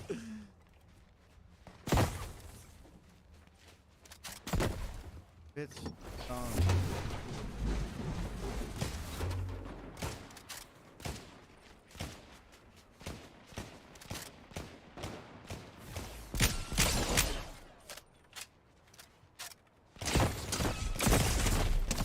Oh my fucking god! I hate this stupid ass fucking game. And I'm done playing. You know what I mean? Like intersex children, intersex babies, when they're born, the doctor gets to decide what their fucking gender is. In some instances, it's understandable to make this decision depending on like, you know, if it's like, if it's going to improve someone's quality of life in some meaningful capacity, sure. Except it's still without the child's consent. Oftentimes it's without the parents' consent. And it's actually kind of horrific to do so, which is Children's Hospital. This hospital banned that process, but you will never hear these conservative dipshits talk about that kind of surgery, that kind of surgical process being like abhorrent or awful or inhumane, even though it quite literally is. Now, why won't they say that? Because it stands by and reinforces the rigid gender binary. That's the real inhumane shit, not consenting adults making surgical decisions on their own body. Well, Jordan said vagina of the process. He said, and it's not a vagina. It's a hole for another man to fuck. Yeah, that's that. Right. Hole for another man to fuck. Imagining you have a vagina. Like, you're disgusting, man. You're like super fucked up. Yeah, it's also weird, even weirder within the context because like he's talking about children in his mind. He thinks he's talking about children's holes. And that is really the weirdest and possibly my favorite he's been on is he keeps tweeting out this random photo from Looney Tunes. I cannot possibly discern what this could mean or even what I'm looking at. Here you have Porky Pig as a friar, presumably in some kind of Robin Hood parody. Yes. Daffy Duck appears to be Robin Hood of some sort. I have no idea what this is. Do we know what this is? Okay, so, and as you'll see in this album, he tweeted this out like 4 or 5 times over the course of like a week. I did track down that cartoon. I managed to find that Looney Tunes cartoon and found that exact part. And Daffy does say it is to laugh at that moment. So he, in that tweet, is quoting it. But even with context, y'all remember that? Y'all remember that? Looney Tunes moment. That famous random from like a totally obscure Looney Tunes. It's like not even like one of the more famous ones. And even with the context, it still doesn't make any sense. It's like Daffy gets his head stuck in a tree, and then he makes a quip. And oh, this is a tree. Yeah, I was very confused by what I'm looking at as well. So Jordan thought, so he's really committed to this. He says, committed to the bit. What the bit is, I have no fucking... Morning update, the Globe and Mail, China diverts some research to Canada, blah, blah, blah. He says, it is to laugh, Justin Trudeau. But then he continues with this image that's really hard-hitting. Canada has room for improvement, he says. Okay. He continues. Yeah, once again, sustainable finance. This image from Looney Tunes hits hard when in terms of that, and he continues even really more. good at memeing. Really good. He says, "Review. We're way past review," and then hits him with the fucking Looney Tunes frame. And it's just really interesting that he thought he was doing something with that. Yeah, he's on fucking crack. That's why he's doing this. I mean, not crack. He's on benzos probably. Here's the CNN one you loved. CNN tweeted out a video that says, women in Berlin can now swim topless in the city's public pools if they choose to. It's being hailed as a step forward for gender equality in the German capital. Jordan responds, absolutely everything. Let me read this. Go ahead. Wait, zoom in a little bit. I'm having a hard time reading because these are my older glasses. Yeah. Absolutely everything you do, CNN, is pathetic virtue signaling. Thank good neon days are nimbered. That's the most Xanax. That's the most Xanax out. Nailed it. Yeah. But what the fuck is CNN is literally just reporting on the news. Facts. Like this is the most unbiased reporting in another country. Like, does he current think, events. I want to explore his mind so bad. Does he think CNN caused this to happen? He might. CNN. Like, what the fuck does CNN have to do with what's going on in Berlin? So women swimming topless is apparently it's really bad, but somehow it's also CNN's fault. Yeah. The dragon of chaos has been unleashed upon the public pools of Berlin. God forbid. If I was in a public pool and I saw some titties, I would fucking bust a nut right in my swim shorts. It'd be a disaster. My grandma's pubes would brush across my face. Oh, God, here we go. Okay. What would I do? I saw my grandma topless once. I haven't stopped dreaming about it. My eyes would pop out like a Looney Tune frame. My mouth would Here fall. is the frame. My jaw would drop to the ground. My tongue would roll out like the red carpet. Here's the frame in which I'm referencing it from Looney Tunes, 1943. You're dressing Train up in horse. lingerie before your mirror at home, tucking your dick between your legs, imagining you have a vagina for a God. sexual kick. Oh, there was nothing sexual about that. Yeah. Right. Bloody absolute liars. I would be screaming bloody murder, awooga, awooga, as hot steam would come out of my ears. CNN, you pathetic virtue signaling. I would get chubbed up like a fucking coat rack. A cartoon coat rack. This would be me. This would be me at the pool. This is a quartering thumbnail we reappropriated. I love that. We're focusing on the right-wing intellectuals here, and they're all so dysfunctionally fucked in the head. It's actually incredible. Yeah, they constantly got like baby dicks and vaginas in the mind. It's like there's no other way to describe it. Like you're just constantly thinking about children's genitals. There's no way that is normal for you. Like there's no way that's good for you. And seek help. Read the Quran. Okay, find God. This is, you're going down a very weird path, brother. So this is an old viral video. I remember watching this like probably 15 years ago. That's a crow surfing down a snowy roof on like a leaf or some shit. I mean, this one is fire. He's right about this though. Crows and other corvids are super smart. Super smart, one word. Yeah, crows are pretty smart. They can use tools and stuff. So I like that one. See, he's got bangers, dude. PragerU, he's now retweeting. Name one way to fix America, they asked. Pray desperately. Jesus, I didn't know he was so out of the closet as like a... No, he's always been a big time religious boy. I know, but he used to like tiptoe around it like, what does God even mean, fucko? No. He's always been, he definitely always been like a big advocate for it. Twitter suit, the type. Dude, he's got one suit, bro. Dude, literally just... There's no way that shit smells good, okay? Every time you see him on the timeline, he loves that suit. He wears it all the time. The tie is composed of micro Elon Musk heads, as it should be. He's so... I noticed lately he tags Elon to like back him up and shit nowadays. He goes, what do you think, Elon? Sometimes he responds. Yeah, Elon's too busy fucking burning cash, dude.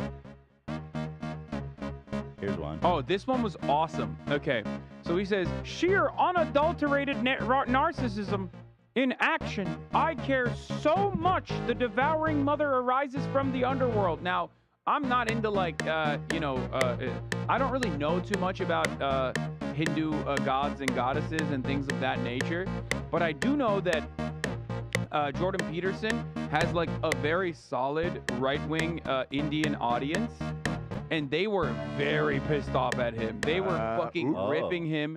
He directly pissed them off by posting this. It's almost like he doesn't know what he's talking about when it comes to anything.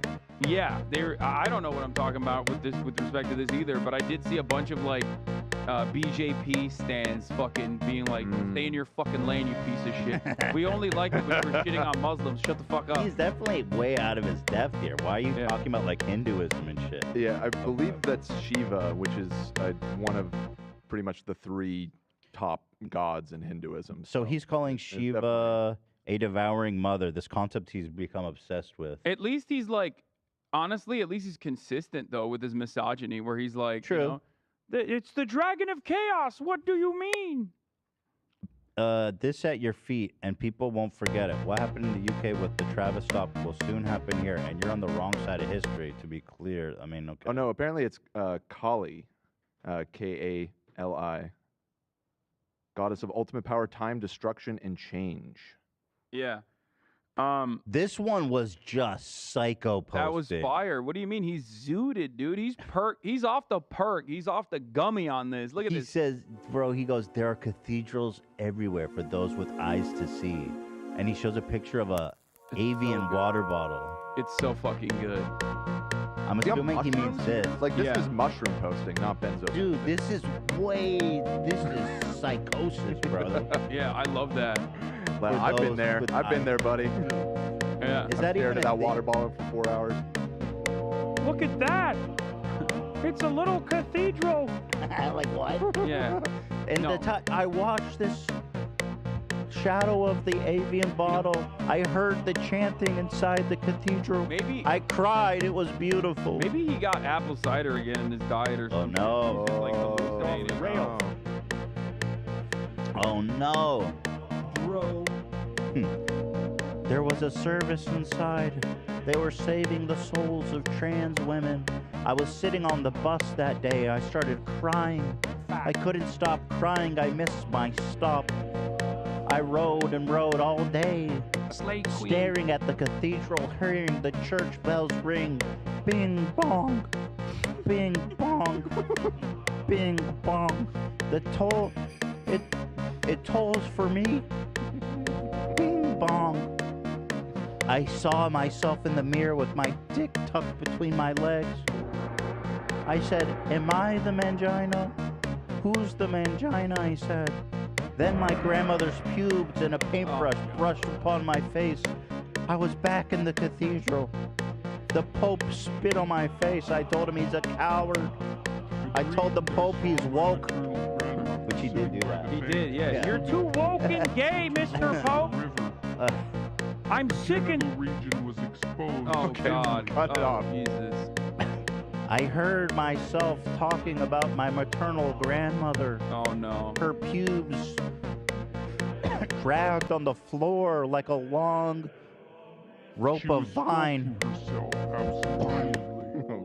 She walked circles around me as her long pubes had bells tied to it and made slight jingles like cows coming back from the pasture.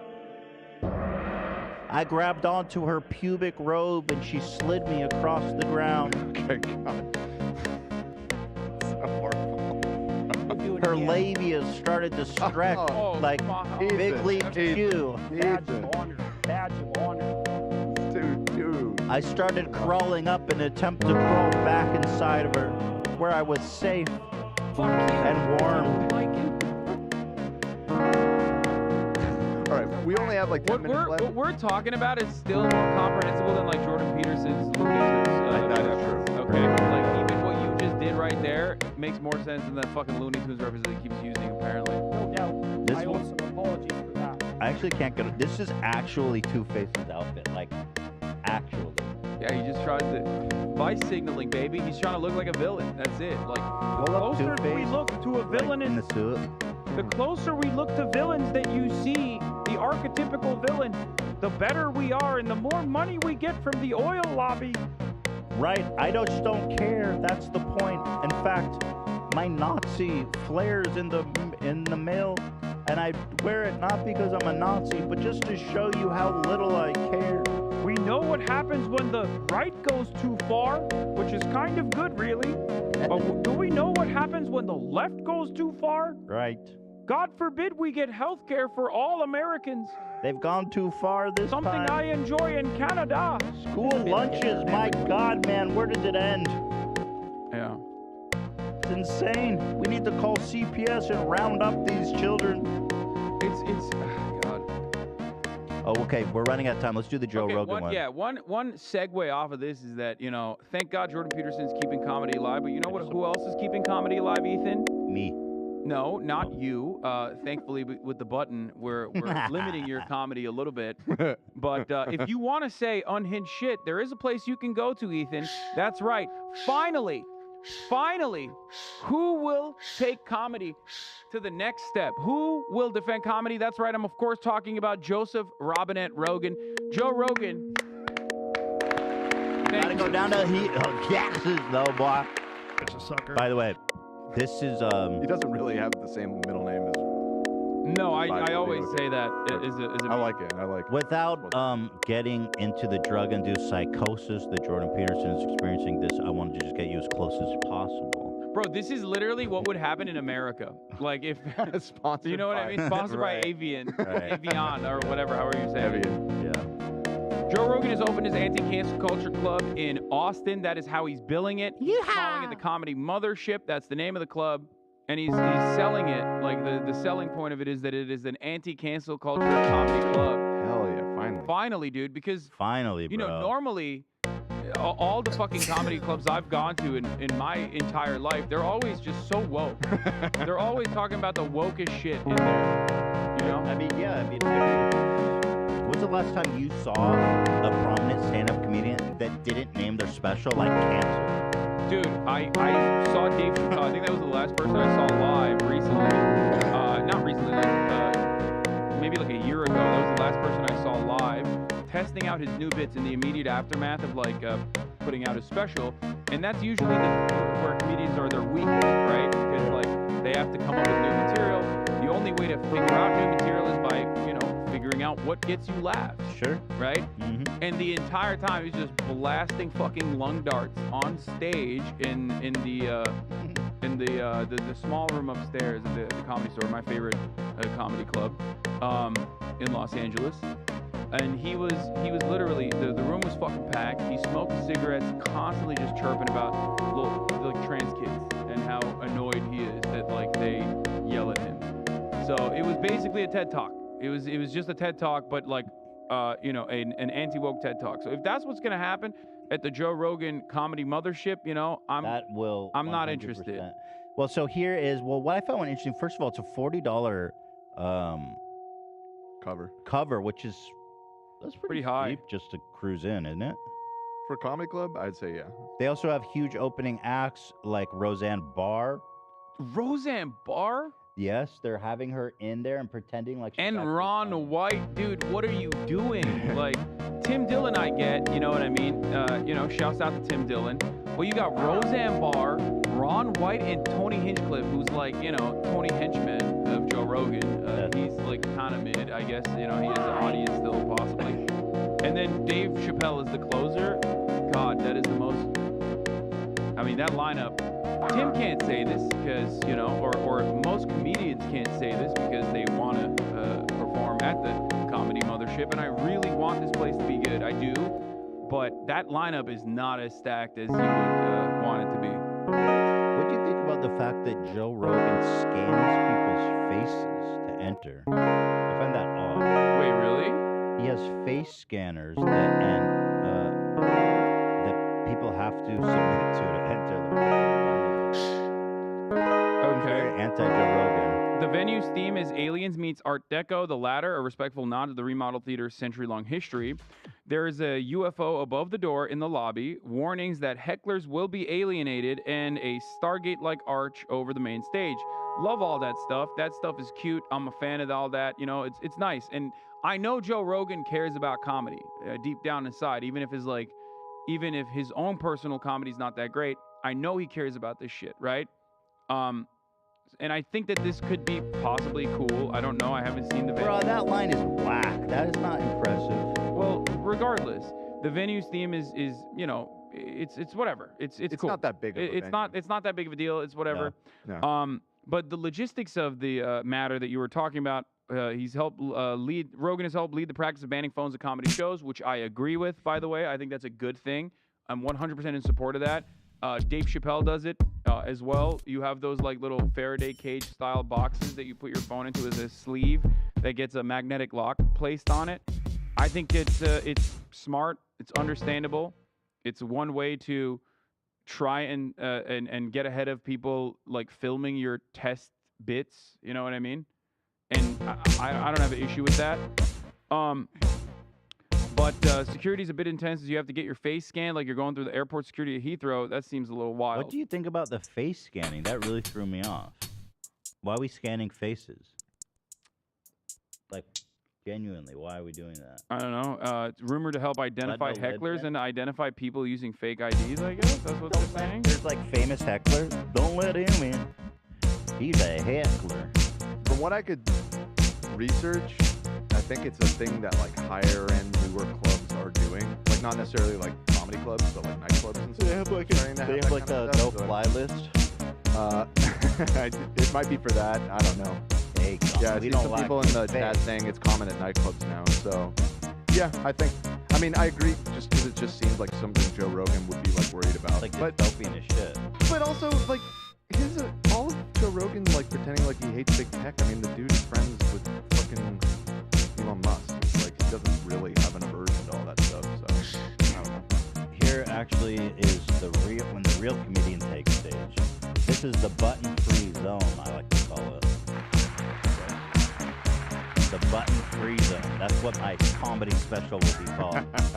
It's another way to say you can't cancel. Remember though, it's like when they say they're anti-cancel culture, or when they say they're like pro comedy, they mean like pro whatever their perspective is. Because if you were actually pro comedy and you had access to Dave Chappelle, you would literally sit him down and be like, bro, you are literally just doing a transphobic TED Talk now. That's all you do. Please go back to the good shit. What are you doing? What are you doing? Because all he does is fucking complain like an old, out-of-touch guy who's very rich. People love it though now. No, but they don't. They do this. This is very different. No, the conservatives love it. They This is very different than haha this, okay? If you're going for applause. He thinks he's doing George Carlin, but like a hateful to his version of George Carlin. Yeah, but God, it just sucks. It sucks so bad. It does. But George Carlin was also funny on top of like punching up or whatever. There was also an element of humor because it perfectly broke down societal constructs that were ridiculous and laughable and laughed at it, right? Just simply stating for the 17th time that like trans people are kind of weird, huh? What's going on with that? It's like a man wearing a dress. It's like, oh, okay. Hey, do you think they let me in the club wearing my John Brown hoodie? Probably. I mean, it Open depends. carry. It depends on how. It depends on how far gone carry they with are. my John Brown hoodie. That make you uncomfortable? It depends on how far gone they are from, because a lot of those guys get like really, really upset when you are doing the same kind of humor but on the left. That's it. That's it. That's about the show, eh? That's about the show, and I think we successfully made it without the audio getting all fucked up this week. So apologies for last week, everybody. Anything else, Justin? No, that's it. That's all I got too. I don't have anything else. No notes. Nice, bro. Good episode. I think so. We got him. We got him. I think so. We saved comedy a little bit. We should start our own comedy club called Woke Comedy Only. That sounds great. where no offensive jokes are ever allowed. Yeah, the Nanette. I was about to say, it's her every night. Yeah, Hannah Gatsby only. It's only Hannah Gatsby and like fucking, you know, TechCrunch, like VC startup guys who get up there and talk about like sustainable, disruptive technologies Hell or whatever yeah. the fuck. That sounds hilarious. Hey, did you guys hear the one about the lab-grown meat? It was delicious. It's delicious. Everybody enjoyed it. And it's reducing carbon emissions. That's right. We're working on lowering the price so it's actually competitive with real meat. We should ban hamburgers. No hamburgers in this club. No laughs allowed, actually. You can't even laugh. Don't laugh too loud, please. It's, Can we do the it's snap considered thing? heckling. Can we do the snap thing, please? Snapping only. You're disturbing our Laughter is bourgeois performers. decadence, sir. Okay. This is me and you. Oh, wow, that's powerful. Jordan We're on Peterson's top of the crying on his cathedral, knees. Ethan. Ethan, I'm looking down. I'm looking down at all the believers that are walking through the doors of Evian Cathedral, sponsored by Evian. I looked up and with tears went down my face. The two beautiful Avion towers looked like my grandmother's breasts. Okay. They were obviously way more perky and funky. My grandmother's went down to her knees. I used to droop on them like a swing over a ravine. I would take her rope-like pubes and wrap it around my waist, and I would hold on to her droopy swingers and swing all the day away. Those were the best days of my life. Zach, start the theme music, please. And that's where I Thank you so much. wish I could be. Let's pull the camera out. Is Very good. swinging on them droopers. Yep. Let's talk. Okay.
So what the hell is going on in France? That's a question many people are probably asking because it is absolute chaos and rage that's unfolding over there. So let me give you a breakdown of what's happening, and we'll discuss it in detail here. So More Perfect Union has a great thread getting into all the specifics. You might have seen that France seems upset. Strikes, protests, riots. Why the outrage? Well, it started early this year, when President Macron proposed changing the pension system, which would essentially raise the retirement age from 62 to 64. So we'll get to the thread in a second, but I want to give you, a little visual representation of what's happening on the ground here. Take a look.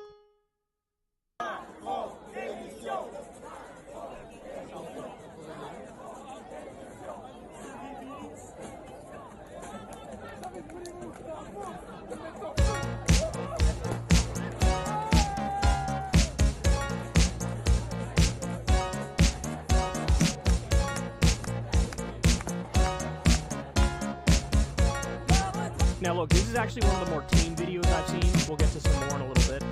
The proposal faced immediate resistance. Just days after his government announced the plan, hundreds of thousands of people flooded the streets of cities and towns across the country, and unions called strikes that disrupted transport, schools, and other public services. Guys, stop and think about that. Hundreds of thousands of people flooded the streets to say, hell no. Hell no, we're not going to let this stand. This is like the polar opposite of the U.S., you know, what happens in the U.S. is like stiff upper lip, stoicism. We'll just keep it moving. We'll pull, you know, individuals think, I'll pull myself up by my own bootstraps. We don't have this collective mindset, this solidarity mindset. Well, this is, I'm telling you, night and day.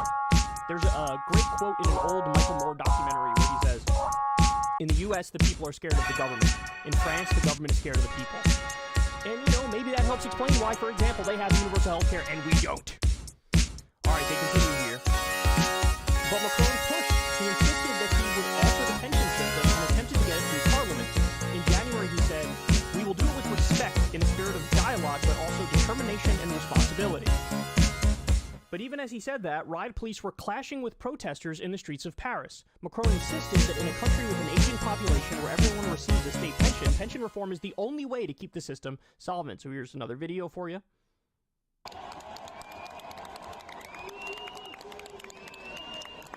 Fires. That's a lot of people, dude. That is a lot of people. Wow. However, unions argue the pension overhaul threatens hard-fought rights and propose a tax on the wealthy or more payroll contributions from employers to finance the pension system. In other words, raise taxes on the rich to keep the system solvent. Don't punish working people and seniors. Polls show most French people also oppose the reform. By the way, new poll just came out on Macron. 28% approval rating in France. That is down there in George W. Bush, Dick Cheney territory at the end of their time in office when they had the economy fall off a cliff and they had multiple illegal wars and a torture scandal. It's that Donald Trump was actually higher than Macron is after Donald Trump was at least partly responsible for January 6th. Wow, that's amazing. Trump had like a 31% approval rating at the time. And in late January, the unions escalated. The CGT, a confederation of unions representing nearly 700,000 workers, cut power to a swath of wealthy suburbs by the Orly airport outside of Paris. They even briefly cut electricity to the Paris headquarters of the moderate CFDT union. Wow. By the way, another one for you. They cut off power to Macron's residence. They cut off power to Macron's residence. Now, this only lasted for a short amount of time, but man, that's bold, dog.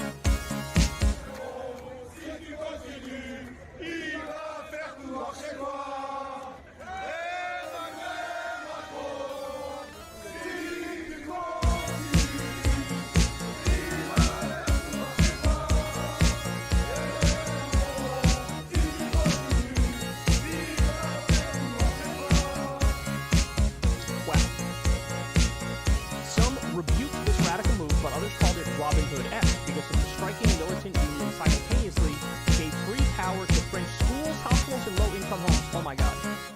They cut off power to elites. They cut off power to Macron.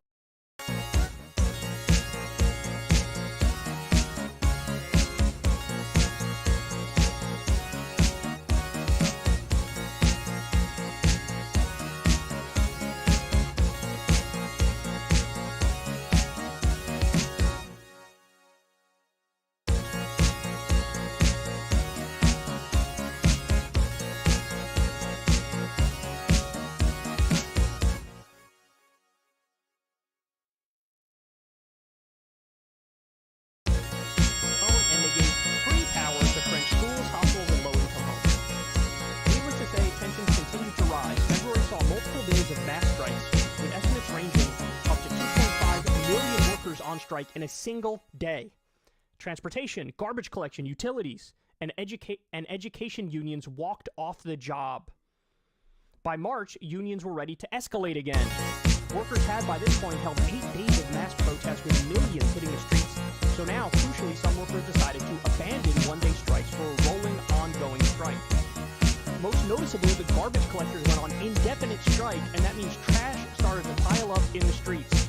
Reuters reported on the scene in the streets of Paris. Look at this. Look at that garbage, bro! Look at that garbage! Wow, that's more garbage than I've ever seen in my life. That looks like a landfill. Anyway, bold. This is bold. Now, some people might look at this, oh my God, they've gone too far. They're not picking up the garbage. That leads to health problems. That leads to rat infestation. That leads to all these different things. And I'm sure the response of the union would be, right. So I guess you better not make those pension changes. I guess you better not raise the retirement age, huh? Then just yesterday, Macron changed his approach. He had been trying to get the legislation passed through the conventional process, but after the massive waves of opposition, he switched his approach, declaring that he would use Article 49.3 of the French Constitution. Article 49.3 enables a government to push a bill through the National Assembly without a vote. It's illegal, but also seen as undemocratic. And there's a cost. Opposition lawmakers have 24 hours to file a no-confidence motion against the government. So, in other words, he's willing to risk it all to raise the retirement age. He's going full authoritarian to raise the retirement age. Wow. Wow. I have no doubt that Macron thinks, like, I'm being the responsible politician here and doing what I must do. But oftentimes people who are corporatists and neoliberals have brainwashed themselves into believing that they're the responsible, intelligent folks. Everybody else is dumb. And, there's no other way to address the problem with the pension system or whatever. Embarrassing. Honestly, it's embarrassing. Imagine, like, this is the hill you die on. You must work longer hours, senior citizen. You must work for years longer. So, by the way, as of the recording of this segment right now, Francis Macron faces no confidence vote as protesters arrested, refinery strikes continue. The government of French President Emmanuel Macron faces a no confidence vote Monday afternoon. If the no confidence vote fails, a bill which will see the retirement age rise from 62 to 64 for most workers by 2030 will go through. If the vote passes, Macron will either appoint a fresh government with a new prime minister or dissolve parliament, triggering new elections. Ongoing strikes and protests over the bill have rocked the country. So, again, as of the recording of this right now, honestly, my guess is they're taking the vote, like, literally right as I speak. That's my guess. But I don't know what's going to happen as of this moment. But, again, I'm just astonished by the this is the hill I'm going to die on thing. I'm going to die on raising the retirement age. There are certainly other ways to fix this. And by the way, look, this just shows you other countries, other developed countries have a different relationship towards work than we do in the U.S. Like in the U.S., I do feel like what you do for a living becomes much more a part of your identity, becomes how a lot of people, define their purpose and meaning. Not even like willingly. Sometimes you're like forced to build an identity around what you do for a living because you're there most of your waking hours. But the way it works in other countries, a lot of people, they just view a job as a job. I'm just trying to pay the bills so I can live my life. And they might openly not like what they do. They might hate what they do. And by the way, in the U.S., that is true too. Only 18% of people feel engaged at work. I mean, that's a crisis when like 80% of workers don't like what they do for a living. So if that is the case, if people don't like what they do for a living, then of course you should have a relationship to work more like how the French view it. This is a job. I'm just trying to pay the bills. I'm going to, do what I can to get by, but I want to have a life outside of work. And that's what these strikes represent. These strikes represent working people demanding their rights, demanding respect, demanding leisure time. Because look, any adult will admit there's going to be jobs in society that like people don't want to do, but we got to fill the role, right? And so how should we treat people who are doing something they don't want to do, but we need them to do it? At the very least, you got to give those people high wages. You got to give those people plenty of time off, paid vacation time, paid sick time.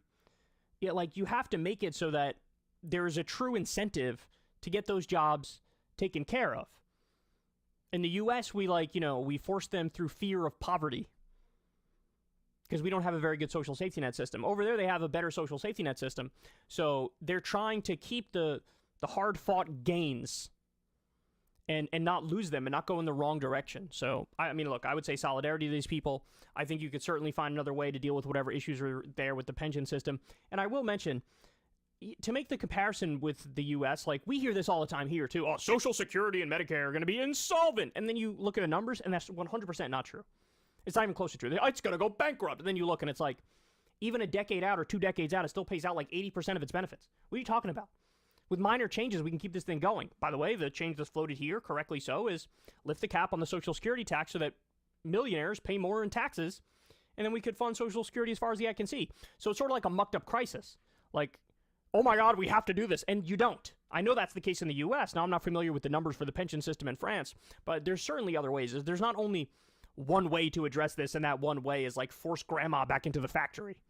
But Macron wants to die in that hill. Well, we'll see if it works out for him, but my guess is that approval rating is only going to keep going one direction, down. Ever since Adpocalypse, when YouTube defunded all independent news and politics overnight, we haven't trusted them. We know they can pull the rug out from underneath us at any time. If you enjoy this content, please consider tipping $1 or $2 per month on the Secular Talk Patreon.